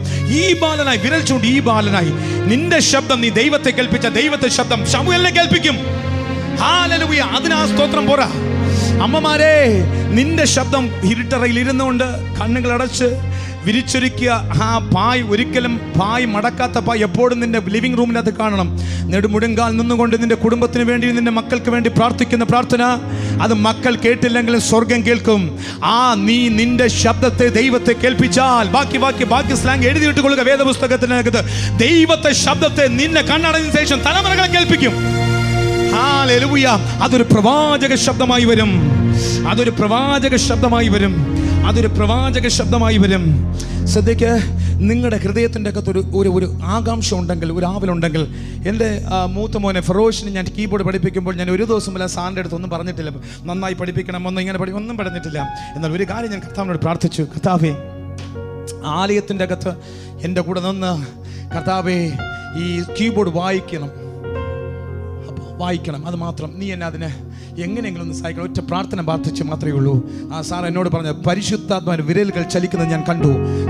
കുറച്ച് ദിവസങ്ങൾക്ക് തന്നെ ആ പരിശുദ്ധാത്മാ വിരലുകൾ ചലിക്കുന്നത് കണ്ടു. മാതാപിതാക്കളെ, നിങ്ങളുടെ ആഗ്രഹമാണ് നിങ്ങളുടെ തലമുറകൾ വ്യാപരിക്കപ്പെടുന്നത്. നിങ്ങൾ ദൈവത്തെ കേൾപ്പിക്കുമ്പോൾ ദൈവം അവർക്ക് വിരലുകളെ ചലിപ്പിക്കാൻ തുടങ്ങും. ഹല്ലേലൂയ. ഈ സഹോദരനെ ഞാൻ കർത്താവിനെ സ്തുതിക്കുന്നു. ആ പരിശുദ്ധാത്മാവിന്റെ വിരലുകൾക്ക് ഞാൻ കർത്താവിനെ സ്തുതിക്കുന്നു. നമ്മുടെ കുടുംബത്തിനകത്ത് ആർക്കെങ്കിലും പരിശുദ്ധാത്മാവിന്റെ സാന്നിധ്യത്തോടെ ചില കൃപാവരങ്ങൾ ഉണ്ടെങ്കിൽ കർത്താവിന്റെ നാം മുഖത്തിലൂടെ ഞാൻ പ്രഖ്യാപിക്കട്ടെ, അതൊരു അനുഗ്രഹമാണ്. ആമേൻ. ഓക്കെ, എൻ്റെ പകുതി പാട്ട് പോലും തീർന്നില്ല. എന്നാൽ ഞാൻ വേഗത്തിൽ അകത്തേക്ക് കയറട്ടെ, മടങ്ങി വരാം. റഫദീം മല നമ്മളെ തരുന്ന രണ്ടാമത്തെ പാഠം ഇപ്രകാരമാണ്: partnership in prayer and ministry. 12-ാമത്തെ വാക്യം വായിക്കാമോ സിസ്റ്റർ? 12-ാമത്തെ വാക്യം, 17-ന്റെ 12-ാമത്തെ വാക്യം. എന്നാൽ മോശയുടെ കൈക്ക് ഭാരം തോന്നിയപ്പോൾ അവർ ഒരു കല്ലെടുത്തു വെച്ച് അവൻ അതിന്മേലിരുന്നു. ഒരുത്തൻ ഇപ്പുറത്തും ഒരുത്തൻ അപ്പുറത്തും നിന്ന് അവന്റെ കൈ താങ്ങി. അങ്ങനെ അവന്റെ കൈ സൂര്യൻ അസ്തമിക്കും വരെ ഉറച്ചു നിന്നു. ശ്രദ്ധിക്കേ, യേശു കർത്താവ് ഒരുപാട് പ്രാവശ്യം മലമുകൾ കയറിപ്പോയി പ്രാർത്ഥിച്ചിട്ടുണ്ട്. 12 ശിഷ്യന്മാരെ തിരഞ്ഞെടുക്കുന്ന ഭാഗമായി കർത്താവ് ഒരു മുഴുരാത്രി മുഴുവൻ ചെലവഴിച്ച് താഴേക്ക് വന്ന് 12 ശിഷ്യന്മാരെ തിരഞ്ഞെടുത്തു. നിർജ്ജനമായ ഒരു സ്ഥലത്തേക്ക് മാറിപ്പോയിരുന്ന് പ്രാർത്ഥിച്ചു. മരുഭൂമലയിൽ പ്രാർത്ഥിച്ചു, ഗദസമയിലെ മലമുകളിൽ പ്രാർത്ഥിച്ചു. ഒരുപാട് പ്രാവശ്യം കർത്താവ് മലമുകൾ കയറി വ്യക്തിപരമായിട്ടും സാന്നിധ്യത്തിന് നിറവിന് വേണ്ടി പ്രാർത്ഥിച്ചു. എന്നാൽ മോശെ ഇതിനകത്ത് കൈ ഉയർത്തി നിൽക്കുമ്പോൾ താങ്ങുന്ന ചിലരെ, partnership in prayer and ministry, താങ്ങുന്ന അപ്പുറത്തും ഇപ്പുറത്തും ഇരുന്ന് ശുശ്രൂഷയെ താങ്ങുന്ന ചിലരെ ചെങ്കവിള കൃപാസന സഭയ്ക്ക് വേണം. ചെങ്കവിള കൃപാസന സഭയ്ക്ക് അപ്പുറത്തും ഇപ്പുറത്തും ഇരുന്ന് തകർക്കുന്നവരെയല്ല, താങ്ങുന്നവരെ വേണം. ഞാൻ ഒരിക്കൽ കൂടെ പറയും, നിങ്ങൾ അനുഭവത്തോടെ, ചെങ്കവിള കൃപാസനം സഭയ്ക്ക് അപ്പുറത്തും ഇപ്പുറത്തും ഇരുന്ന് താങ്ങുന്നവരെ ചിലരെ വേണം. ദൈവസഭ ഒരിടത്തും തോൽക്കാൻ അനുവദിക്കരുത്. എനിക്കൊരു ചോദ്യം അഹരോനോട്, മോശയുടെ കൈ താങ്ങാൻ ജോഷുവ അവിടെ നല്ല തൻ്റെ ഇടത്തോടെ യുദ്ധം ചെയ്തുകൊണ്ടിരിക്കുകയല്ലേ, നിനക്ക് എന്നാ കുഴപ്പം? നിനക്ക് എന്താണ് താങ്ങി കൊടുക്കേണ്ടത്? അവൻ പറയും, മോശയുടെ കൈയല്ല താടുന്ന ദൈവസഭയുടെ തയ്യാ താടുന്നത്. ഈ ദൈവദാസൻ നിങ്ങൾ താങ്ങിയാൽ ദൈവദാസന്റെ കൈയല്ല നിങ്ങൾ താങ്ങുന്നത്. ആമേൻ. നിങ്ങൾ ദൈവസഭയാ താങ്ങുന്നത്. അത് ഓപ്പണായിട്ട് ആ സ്റ്റേറ്റ്മെന്റ് അകത്തുണ്ട്. സഭയെ 4 പേരുടെ മുൻപിൽ കോലക്കാഴ്ചയാക്കരുത്. സഭയെ, നിങ്ങൾ സഭയല്ല, നിങ്ങൾ ദൈവത്തെയാ താണിരിക്കുന്നത്. അപ്പോൾ സഭയെ താങ്ങുന്ന ചിലരെ വേണം, സഭയെ ചേർത്ത് പിടിക്കുന്ന ചിലരെ വേണം, സഭയെ ചേർത്ത്. അപ്പോൾ സഭയുടെ പരാജയമല്ല, മോശയുടെ പരാജയമല്ല, ഇവിടെ സഭയുടെ പരാജയമാണ്. ഇന്ന് മുഴങ്കാൽ നിന്ന് പ്രാർത്ഥിക്കുന്ന ചിലരെ ആവശ്യമാണ്. ഇന്ന് കർത്താവിന് വേണ്ടി മുഴങ്കാൽ നിന്ന് സഭയ്ക്ക് വേണ്ടി പ്രാർത്ഥിക്കുന്ന ചിലരെ ആവശ്യമാണ്. ചിലപ്പോൾ കുഞ്ഞുങ്ങൾ ചോദിക്കും, എന്നും എന്തിനാ പ്രാർത്ഥന, എന്നും എന്തിനാ പ്രാർത്ഥന എന്ന് കുഞ്ഞുങ്ങൾ ചോദിക്കുമായിരിക്കും. എന്ന നിറകണങ്ങളോട് ഇവിടെ ആരാധിക്കുന്ന നിരവധി വാർദ്ധക്യത്തിലായിരിക്കുന്ന സമൂഹത്തിനറിയാം, പല നാൾ പ്രാർത്ഥനയുടെ മറുപടിയാണ് ഇന്ന് നാം ഇരിക്കുന്ന ഇളവട്ടം സമുദായങ്ങൾ. ഈ മിഡിൽ ഏജിൽ ഇരിക്കുന്ന ഗ്രൂപ്പെല്ലാം പലരുടെയും പ്രാർത്ഥനയുടെ തെളിവ് കൊണ്ടാണ്. ഹല്ലേലൂയ. അപ്പോൾ യഹോവ നിസ്സിയിലേക്ക് പോകുന്നതിന് മുൻപ് പുറപ്പാട് പുസ്തകം 12-ാം അധ്യായത്തിന് ദൈവസഭയ്ക്ക് താങ്ങായി ചിലർ വേണമെന്ന് ഞാൻ പറഞ്ഞു. അതിൽ ഒരുപാട് കാര്യങ്ങൾ പറയാനുണ്ടായിരുന്നു. എന്നാൽ ഞാൻ അതിനെ കട്ട് ഷോട്ട് ചെയ്തിട്ട് ജോഷുവയുടെ നേതൃത്വത്തിൽ ഇസ്രായേൽ ജയിച്ച ആഘോഷമുണ്ടായി. അവിടെ ഇവർ ജയിച്ചു. പിന്നെ കരമുയർത്തിയിരിക്കാൻ ഒരിക്കൽ വേണം. സഭയ്ക്ക് താങ്ങായി ചിലരെ വേണമെങ്കിൽ പിന്നെ ജയിക്കാൻ എന്നാ അല്ലേ ബ്രദറെ? ജയിക്കാൻ എന്നാ വേണം? കാരണം താങ്ങുന്ന ചിലരുണ്ടെങ്കിൽ പിന്നെ ഞങ്ങൾ ജയിക്കാൻ എന്ന് വേണം. ഏതൊരു കുടുംബത്തിൻ്റെ അകത്തും, ഇനി ശ്രദ്ധിക്കേ, ഏതൊരു കുടുംബത്തിൻ്റെ അകത്തും താങ്ങായി നിൽക്കുന്ന ഒരു ഭാര്യയെ വേണം. ഏതൊരു കുടുംബത്തിൻ്റെ അകത്തും താങ്ങായി നിൽക്കുന്ന ഒരു ഭർത്താവിനെ വേണം. ഏത് ഭാര്യയെ നോക്കി നിനക്ക് പ്രാപ്തിയില്ലെന്ന് പറഞ്ഞാൽ പ്രാപ്തി ഉള്ളവർ പോലും 10 പ്രാവശ്യം പറയുമ്പോൾ പ്രാപ്തിയില്ലാത്തവരായി തീരും. നീ ഭാര്യയെക്കുറിച്ചൊരു കുറ്റം പറയുന്നതിന് മുൻപേ അവരെ പ്രാർത്ഥനയിൽ ചേർത്ത് പിടിക്കാൻ മുതിര. നീ ഭർത്താവിനെ കുറിച്ചൊരു വാക്യം പറയുന്നതിന് മുൻപേ ആ ഭർത്താവിനെ ചേർത്ത് പ്രാർത്ഥനയിൽ ചേർത്ത് പിടിക്കാൻ ഒരു കരുത്ത് നിന്റെ ഹൃദയത്തിനകത്ത് വരട്ടെ. എത്ര പേർക്ക് അത് ഉപയോഗമാകുന്നെന്ന് പറയുന്നവർ കരം ഉയർത്തി വന്ന് കർത്താവിനെ സ്തുതിച്ചാട്ടെ. ഹല്ലേലൂയ. അത് കർത്താവ് നിങ്ങളെ അനുഗ്രഹിക്കുന്ന നിമിഷങ്ങളായി തീരും. ഓക്കെ, ഇപ്പം അഹരോനും ഇന്ന് പകൽ നമ്മളുടെ ആ ഏറ്റവും ഇമ്പോർട്ടൻ്റ് ആയിട്ടുള്ള ഭാഗത്തേക്ക് ഞാൻ കടന്നു വന്ന് സ്റ്റോപ്പ് ചെയ്യുക. ദൈവദാസനിലേക്ക് ഞാൻ സമയം കൊടുക്കാൻ ആഗ്രഹിക്കുകയാണ്. ഇങ്ങനെ ഇവർ താങ്ങിയത് കൊണ്ട് ഇവർക്ക് കിട്ടിയ 2 അനുഗ്രഹങ്ങൾ പറയണ്ടേ? അത് പറയാതെ നിർത്താൻ കഴിയത്തില്ല. സിസ്റ്റർ, ആ 15-ാമത്തെ വാക്യം ഒരിക്കൽ കൂടി വായിക്കുമോ? പിന്നെ മോശ ഒരു യാഗപീഠം പണിതു. അതിന് യഹോവ നിസി, യഹോവ എന്റെ കൊടി എന്ന് പേരിട്ടു. മതി. ഒന്ന്, അഹരോനോട് ഇത് താങ്ങിയത് കൊണ്ട് യഹോവ നിസി എന്ന് മോശെ അവിടെ യാഗപീഠത്തിന് പേരിട്ട് ജയോഘോഷം ഉയർത്തുന്നൊക്കെ അവിടെ ഇരിക്കട്ടെ. അതിനൊരു ദിവസം നമുക്ക് സംസാരിക്കാം. എന്നാൽ ഇത് താങ്ങിയത് കൊണ്ട് ഇവർക്ക് 2 പേർക്കും കിട്ടിയ അനുഗ്രഹം എന്താണെന്നുള്ളത് ഞാൻ പറയാൻ പോകുക. ഒന്ന്, അഹരോന് പൗരോഹിത്യം അലങ്കാരമായി എഴുതി കിട്ടി. ഒരു കാലത്ത് കാളക്കുട്ടി ആരാധിച്ച് അതിൻ്റെ പുറകെ നടന്നവൻ അഹരോൻ. ആമേൻ പറ. ദൈവ സാന്നിധ്യം ഇല്ലാതിരുന്നപ്പോൾ യഹോവയുടെ പെട്ടകം എവിടെ നിന്ന് ആലോചിച്ച് വന്നപ്പോൾ ദാവീദിന് ഒരു കാര്യം മനസ്സിലായില്ല. ഞാൻ ഈ പെട്ടകത്തിൻ്റെ കെട്ടകത്തെ ദൈവത്തിൻ്റെ യഹോവയുടെ പെട്ടകം എവിടെ നിന്നുള്ള അറിയുന്നത് വരെ ഞാൻ എൻ്റെ കണ്ണുകൾ ഉറക്കം കൊടുക്കത്തില്ല, എൻ്റെ ശയമേൽ ഏറി കിടക്കത്തുമില്ലെന്ന് തീരുമാനമെടുത്തുണ്ടായത്. നിനക്കൊരു വീട് തന്നല്ല, വീടെല്ലാം അവിടെ കിടക്കട്ടെ, എനിക്കൊന്നും വേണ്ട, യഹോവയുടെ സാന്നിധ്യം എവിടെ നിന്ന് അറിയുന്നത് വരെ ഞാൻ എൻ്റെ കൺപോളൊക്കെ ഉറക്കം കൊടുത്തില്ലെന്ന് പറഞ്ഞവനെ പോലെ ആ ഒരു സാന്നിധ്യത്തോടെ ചിന്തിക്ക്.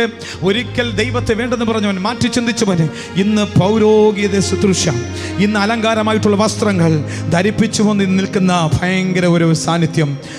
ഇപ്പുറത്ത് പറയട്ടെ, ഭാര്യയുടെ കുറ്റം പറയുന്നതിന് മുൻപ്, ഭർത്താവിൻ്റെ കുറ്റം പറയുന്നതിന് മുൻപ് കർത്താവേ എന്നെ ഒന്ന് അലങ്കാരമാക്കി തീർക്കണമെന്ന് പറയുവാൻ ആഹ്വാനമുള്ളവരെ ഞാൻ ചോദിക്കുന്നു. എത്ര പേർക്ക് പറയുവാൻ കഴിയും, കർത്താവേ എന്നെ ഒന്ന് ആദ്യം ഇതിനു വേണ്ടി വേർതിരിച്ചെടുക്കണമേ കർത്താവേ. ഒരാൾ മതി കർത്താവേ ഒരു കുടുംബത്തിന് അനുഗ്രഹമായി തീരുവാൻ. ഞാൻ കാരോട് ആലയത്തിനകത്ത് പറയുന്നുണ്ട്, നിങ്ങളൊന്ന് വിഷമിക്കേണ്ട ബ്രദർ, നിങ്ങൾ കുടുംബം ഇവിടെ വന്നില്ലെങ്കിലും വിഷമിക്കേണ്ട.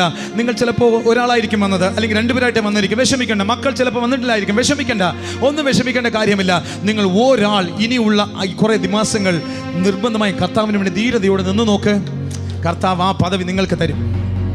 നിങ്ങൾ പ്രതീക്ഷിക്കാത്ത ഓപ്പണിംഗ് നിങ്ങളുടെ കുടുംബത്തിലേക്ക് വരും. പ്രതീക്ഷിക്കാത്ത വൈഡ് ഓപ്പണിംഗ് നിങ്ങളുടെ കുടുംബത്തിലേക്ക് വരും. അവരറിയാതെ തന്നെ നിങ്ങളോട് സ്നേഹിക്കാൻ തുടങ്ങും. അവരറിയാതെ നിങ്ങളെ സ്നേഹിക്കാൻ തുടങ്ങും. അവരറിയാതെ അടുത്തേക്ക് ചേരുവാൻ തുടങ്ങും. നിങ്ങൾ ചെയ്യേണ്ടതെല്ലാം ആ അഹരോനും താങ്ങിയതുപോലെ ചില ദൈവദാസന്മാരെ, ചില ശുശ്രൂഷകളെ നിങ്ങൾ താങ്ങുന്നതായിരുന്ന ഞാൻ പറയാം, നിങ്ങളുടെ കുടുംബത്തിനകത്ത് ധാരാളമായ ഒരു അനുഗ്രഹം വരും. രണ്ടാമതായി ഹൂരിന് എന്ത് അനുഗ്രഹമാണ് കിട്ടിയത്? പുറപ്പാട് പുസ്തകം, ഇത് വായിച്ച് കേൾപ്പിച്ച നന്നായിരിക്കും. പുറപ്പാട് പുസ്തകം 24-ാം അധ്യായത്തിന്റെ 14-ാമത്തെ വാക്യം. പുറപ്പാട് പുസ്തകം 24-ാം അധ്യായത്തിന്റെ 14-ാമത്തെ വാക്യം. അവൻ മൂപ്പന്മാരോട്, ഞങ്ങൾ ഇസ്രായേലിന്റെ ന്യായാധിപതിയുമായി ദൈവം അവനെ ഉയർത്തി. മതി 24-14 അപ്പോൾ ഇസ്രായേലിന്റെ ന്യായാധിപതിനായി അവനെ ഉയർത്തി. 6 ലക്ഷം കുടുംബം കൂടെ പറയുന്ന നിങ്ങളുടെ പ്രശ്നം പരിഹരിക്കാൻ അഹരോനും ഹൂരനും ഇവിടെ ഉണ്ട്. എന്നെ വളരെ ചിന്തിപ്പിച്ച വാക്യം. 6 ലക്ഷം എണ്ണത്തിന്റെ പ്രശ്നം പരിഹരിക്കാൻ അഹരോനും ഹൂരും കൂടെ ദൈവത്തിന് എന്നിട്ട് മതി വരുന്നില്ലെന്നേ. നിങ്ങൾ ദൈവ സാന്നിധ്യത്തിൽ നിന്നാൽ നിങ്ങൾ അനുഗ്രഹിച്ച് ദൈവത്തിന് മതി വരത്തില്ലെന്നേ, തീർത്തില്ല. അവിടെ ദൈവം തീരുന്നെങ്കിൽ ഞാൻ സമാധാനപ്പെട്ടിരുന്നേനെ. എന്നെ ആവേശം കൊള്ളിച്ചത് അടുത്താണ്. സഭയ്ക്ക് കൈതാങ്ങിയ കുടുംബങ്ങളുണ്ടെങ്കിൽ, സഹോദരന്മാരെ കൈതാങ്ങിയവരുണ്ടെങ്കിൽ കർത്താവിനെ അനുഗ്രഹിച്ച് കൊതി തീർന്നില്ല. കാരണം എന്തെന്നറിയാമോ? പുറപ്പാട് പുസ്തകം 38-ാം അധ്യായത്തിന്റെ 22-ാമത്തെ വാക്യം. പുറപ്പാട് പുസ്തകം 38-ാം അധ്യായത്തിന്റെ 22-ാമത്തെ വാക്യം. അതിട്ട് എന്നെ വിറപ്പിച്ചു, ആലിട പോലെ ഞാൻ വിറച്ചുപോയി. കർത്താവിനെ ഓടിച്ചിട്ട് അനുഗ്രഹിച്ച് കൊതി തീർന്നില്ലെന്നേ. ജസ്റ്റ് ഒന്ന് സഭയെ താങ്ങിയത്, ജസ്റ്റ് ഒന്ന് ദൈവദാസന്മാരെ താങ്ങിയത് തലമുറകളെ ഓടിച്ചിട്ട് അനുഗ്രഹിച്ചു. സമാഗമന കൂടാരം മോശ അതിൻ്റെ പ്ലാൻ കൊടുക്കുമ്പോൾ, ഒരു പ്ലാൻ വരച്ചു വയ്ക്കുമ്പോൾ, ഇത് വിദ്യാഭ്യാസമുള്ള ഒരുത്തൻ പോലും അതിനകത്തില്ല. എല്ലാവരും ഇഷ്ടിക ചൂളയിൽ കിടന്നവന്മാരാ. അല്പം വിദ്യാഭ്യാസം ഉണ്ടെങ്കിൽ മോശയ്ക്ക് മാത്രം അല്പം വിദ്യാഭ്യാസമുണ്ട്. വേറെ എല്ലാവന്മാരും എവിടെയുള്ളവനാര്? ഇഷ്ടിക ചൂള കരിവരണ്ട വസ്ത്രമുള്ളവനാണ്. മോശ കർത്താവിനോട് ചോദിച്ചു, മോശേ കർത്താവേ ഇതെങ്ങനെപ്പാ സാധിക്കാൻ കഴിയും? മോശ പറഞ്ഞു, അവന്റെ മകൻ, എനിക്ക് വേണ്ടി കൈതാങ്ങിയ ഒരുത്തനുണ്ടല്ലോ, അവന്റെ മകനെ എനിക്കറിയാം. അവന്റെ മകനെ എനിക്കറിയാം. ഹൂറിന്റെ മകനാകിയ, വായിക്കുമ്പോ ഹൂറിന്റെ മകനാകിയ ഊരിയുടെ മകൻ വെസ്ലേനെ ദൈവാത്മാവ് കൊണ്ട് നിറച്ചു. പോരാ, ഒന്ന് കരമുയർത്തി. വിദ്യാഭ്യാസമില്ലെന്ന് പറയരുത്. നീ ഇനി സമ്പത്തില്ലെന്ന് പറയരുത്. വിദ്യാഭ്യാസമില്ലെന്ന് ഒരു ദിവസം കൂടെ പറയരുത്. വായിക്കാൻ കഴിയില്ലെന്ന് പറയരുത്. അഭിഷേകത്തിന് വായിക്കണം, നിങ്ങൾക്ക് വിദ്യാഭ്യാസം വേണമെന്നില്ല. ഇന്ന് പകൽ ഞാൻ ചോദിക്കുന്നു, എവിടെയോ ജനിച്ചു നമ്മൾ. കേരളത്തിൻ്റെ ഈ അങ്ങേറ്റ ഭാഗത്ത് ജനിച്ചു. ഈ അതിർത്തി ഭാഗത്ത്, തമിഴ്നാടിൻ്റെ കേരളത്തിന് അതിർത്തി ഭാഗത്ത് നാം ജനിച്ചു. ഒന്നും വിളിക്കപ്പെടുവാൻ ഒരു കുലമേന്മയും നമുക്കില്ലായിരുന്നു. എന്നാൽ പദവികൾ തന്നത് ഓർത്ത് ഞാൻ കർത്താവിനെ സ്തുതിക്കുന്നു. ഞാൻ പറയട്ടെ, ഇവിടെ ജയത്തിൻ്റെ നന്നായിട്ട് നമുക്കൊന്ന് ഉറക്കെ ആഘോഷിക്കണമെങ്കിൽ ഒരു കാര്യം, ഒരു യാഗപീഠം പണിതേ പറ്റൂ. ഹല്ലേലൂയ. ആ യാഗപീഠം മാത്രം ഇനി ഒരു ദിവസം 1 മണിക്കൂർ മെസ്സേജാണ്. അതിലോട്ട് ഇനി അടുത്തൊരു അവസരം കർത്താവിന്റെ ദാസൻ തരികയാണെങ്കിൽ അതിലോട്ട് കിടക്കാം. ശ്രദ്ധിക്കണമേ, അവനൊരു യാഗപീഠം പണിതു. മോശ ഒരു യാഗപീഠം പണിതു. അതിന് യഹോവ നിസി, അത്താൽ യഹോവ നമ്മോട് കൂടെ. യഹോവ നിസി. അപ്പോൾ ജീസസ് ഈസ് മൈ ബാനർ. യഹോവ എൻ്റെ ജയക്കൊടി. എനിക്ക് യാഗപീഠത്തിൻ്റെ പേര് എന്തെന്ന് ഇപ്പോൾ പറയുന്നില്ല. എന്നാൽ ഒരു കാര്യം, ഇന്ന് പകൽ ഇവിടെ ജയത്തിൻ്റെ ഒരു കൂടി മുടങ്ങുവാൻ നിങ്ങൾ എടുക്കേണ്ട ചില പ്രമാണങ്ങളുണ്ടായിരുന്നു. കഴിഞ്ഞ നാളുകൾ വിജയ പരാജയങ്ങൾ നിർവഹിച്ചതിൻ്റെ അടിസ്ഥാനത്തിൽ ഞാൻ പറഞ്ഞു വന്നപ്പോൾ 1 മിനിറ്റ് മാത്രം സമയമില്ല. 1 മിനിറ്റ് മാത്രം ഞാൻ നിങ്ങൾക്കായി ഒന്ന് പ്രാർത്ഥിച്ച് ദൈവദാസനിലേക്ക് സമയം കൊടുക്കുവാൻ ആഗ്രഹിക്കുന്നുണ്ട്. ഒന്ന് കണ്ണുകളടയ്ക്കാമോ സിസ്റ്റർ? അനേക ദൂതുകൾ കേട്ടു. ഈ ദൂത് കേട്ടിട്ട് നിങ്ങൾ വിട്ടേച്ചു പോകരുത്. ഒരു തീരുമാനം ഇന്ന് പകൽക്കാലം എടുക്കണം. കർത്താവേ എൻ്റെ ജീവിതത്തിൻ്റെ കലഹങ്ങൾ ഞങ്ങൾ മാറ്റിവെക്കും. ഞാൻ പറയുന്നതിനെയാണ് ഈ വേദഭാഗത്ത് നിന്ന് ഈ പറയുന്നതാണ് ഇതിൻ്റെ ഏറ്റവും കാതലായ സന്ദേശം. നിങ്ങളൊന്ന് കേട്ടിരുന്ന സ്തോത്രം പറയണം. അത് വചനത്തിൻ്റെ അകത്ത് അങ്ങനെ സ്വീകരിക്കണം. ആരും മൗനമായിരിക്കരുത്. ഉറക്കെ ഒന്ന് സ്തുതിച്ചുകൊണ്ട് ഇത് ഏറ്റെടുക്കണം. ഒന്ന് ഞാൻ പറഞ്ഞത് ഇപ്രകാരമാണ്, കർത്താവേ, കലഹം ഞങ്ങളുടെ ജീവിതത്തിൽ വരുന്നത് സ്നേഹമില്ലാത്തത് കൊണ്ടാണപ്പാ. ഒരു സോറി പറയേണ്ട കാര്യമേ ഉള്ളൂ. വന്ന വഴികളെ ഞങ്ങൾ മറന്നത് കൊണ്ടാണ് ഞങ്ങൾക്ക് കലഹം ഞങ്ങളുടെ ജീവിതത്തിൽ കടന്നു വന്നത്. വന്ന വഴികളെ മറന്നത് കൊണ്ടാ കർത്താവേ. ഇന്ന് പകൽക്കാലം ഞങ്ങൾ തീരുമാനമെടുക്കുന്ന കർത്താവേ, ഞങ്ങൾ വന്ന വഴികളെ ഒരിക്കലും മറക്കത്തില്ലപ്പാ. കാരണം എന്ത്? റഫദീമിൽ മാസ എന്ന് പേരുണ്ടായി. മാസ എന്ന് പേരുണ്ടായി. മെരീബ എന്ന് പേരുണ്ടായി. സ്വർഗത്തിലേക്ക് ഞങ്ങൾ പ്രായുന്ന വാക്കുകൾ സ്വർഗത്തിന് നാണക്കേടുണ്ടാക്കും. അതിന്റെ പരിഹാരമായി ഒന്നും കൊടുത്തു തീർപ്പാൻ ഞങ്ങളുടെ ഇടയിൽ ഇല്ലപ്പാ. മോശ ദൈവത്തിന്റെ വടിയും പിടിച്ചുകൊണ്ട് മുഴുകിലേക്ക് നിന്നു. കർത്താവേ, 40 വർഷമായി മോശ കൊണ്ട് നടന്ന ഒരു പൈശാചിക ബന്ധനത്തിന്റെ വടിയായിരുന്നു. കർത്താവേ, എൻ്റെ കുടുംബ ജീവിതം ഇന്നും പച്ചപിടിക്കാത്തത്, എൻ്റെ ബിസിനസ് ഇന്നും പച്ചപിടിക്കാത്തത്, അതിന്റെ കാരണം അതിൽ ഒളിഞ്ഞു മറിഞ്ഞിരിക്കുന്ന സർപ്പശക്തികളാണ്. കർത്താവേ, അതിനെ ഞാൻ വേരോടെ പിഴുതു മാറ്റുന്നു. ഇന്ന് പകൽക്കാലം അതിനെ ഞാൻ വേരോടെ പിഴുതു മാറ്റുന്നു. അത് പറയുന്നവർ 2 കരങ്ങളിൽ തട്ടി കർത്താവിന് ഒരു മഹത്വം കൊടുത്തേ. ഹല്ലേലൂയ. കർത്താവേ നന്ദി. ഞാൻ അടുത്ത് പിടിച്ച വടി അഭിഷേകത്തിന്റെ വടിയാണ് കർത്താവേ. അടുത്ത് ഞാൻ എൻ്റെ കയ്യിൽ ഇന്നു മുതൽ ഈ മാസം, ഈ ആഗസ്റ്റ് മാസം, ഈ ദിവസം ഞാൻ എൻ്റെ കയ്യിൽ എടുത്തിരിക്കുന്ന ഒരു അഭിഷേകത്തിന്റെ വടി. അത് ചിലരെ തൊടുകയാ. ഇപ്പോൾ തന്നെ സ്പർശനത്തിന്റെ കരം വീഴുകയാ. ചിലരെ തൊടുന്ന കൃപകൾക്കായി നന്ദി. ഞാൻ ഇനി ദൈവസഭയെ താങ്ങും അപ്പാ. അതുകൊണ്ട് ഹൂറിനും മകനോനും കിട്ടിയ അനുഗ്രഹം എൻ്റെ തലമുറകൾ വരട്ടെ. ഹൂറിനും മകനോനും കിട്ടിയ തലമുറകളുടെ അനുഗ്രഹം എൻ്റെ കുടുംബത്തിനകത്ത് വരട്ടെ. ഹല്ലേലൂയ. 1 മിനിറ്റ് എഴുന്നേറ്റുന്നൊരു ഗാനം പാടി നമുക്കിരിക്കാം. ഒറ്റ വരി മാത്രം പാടി.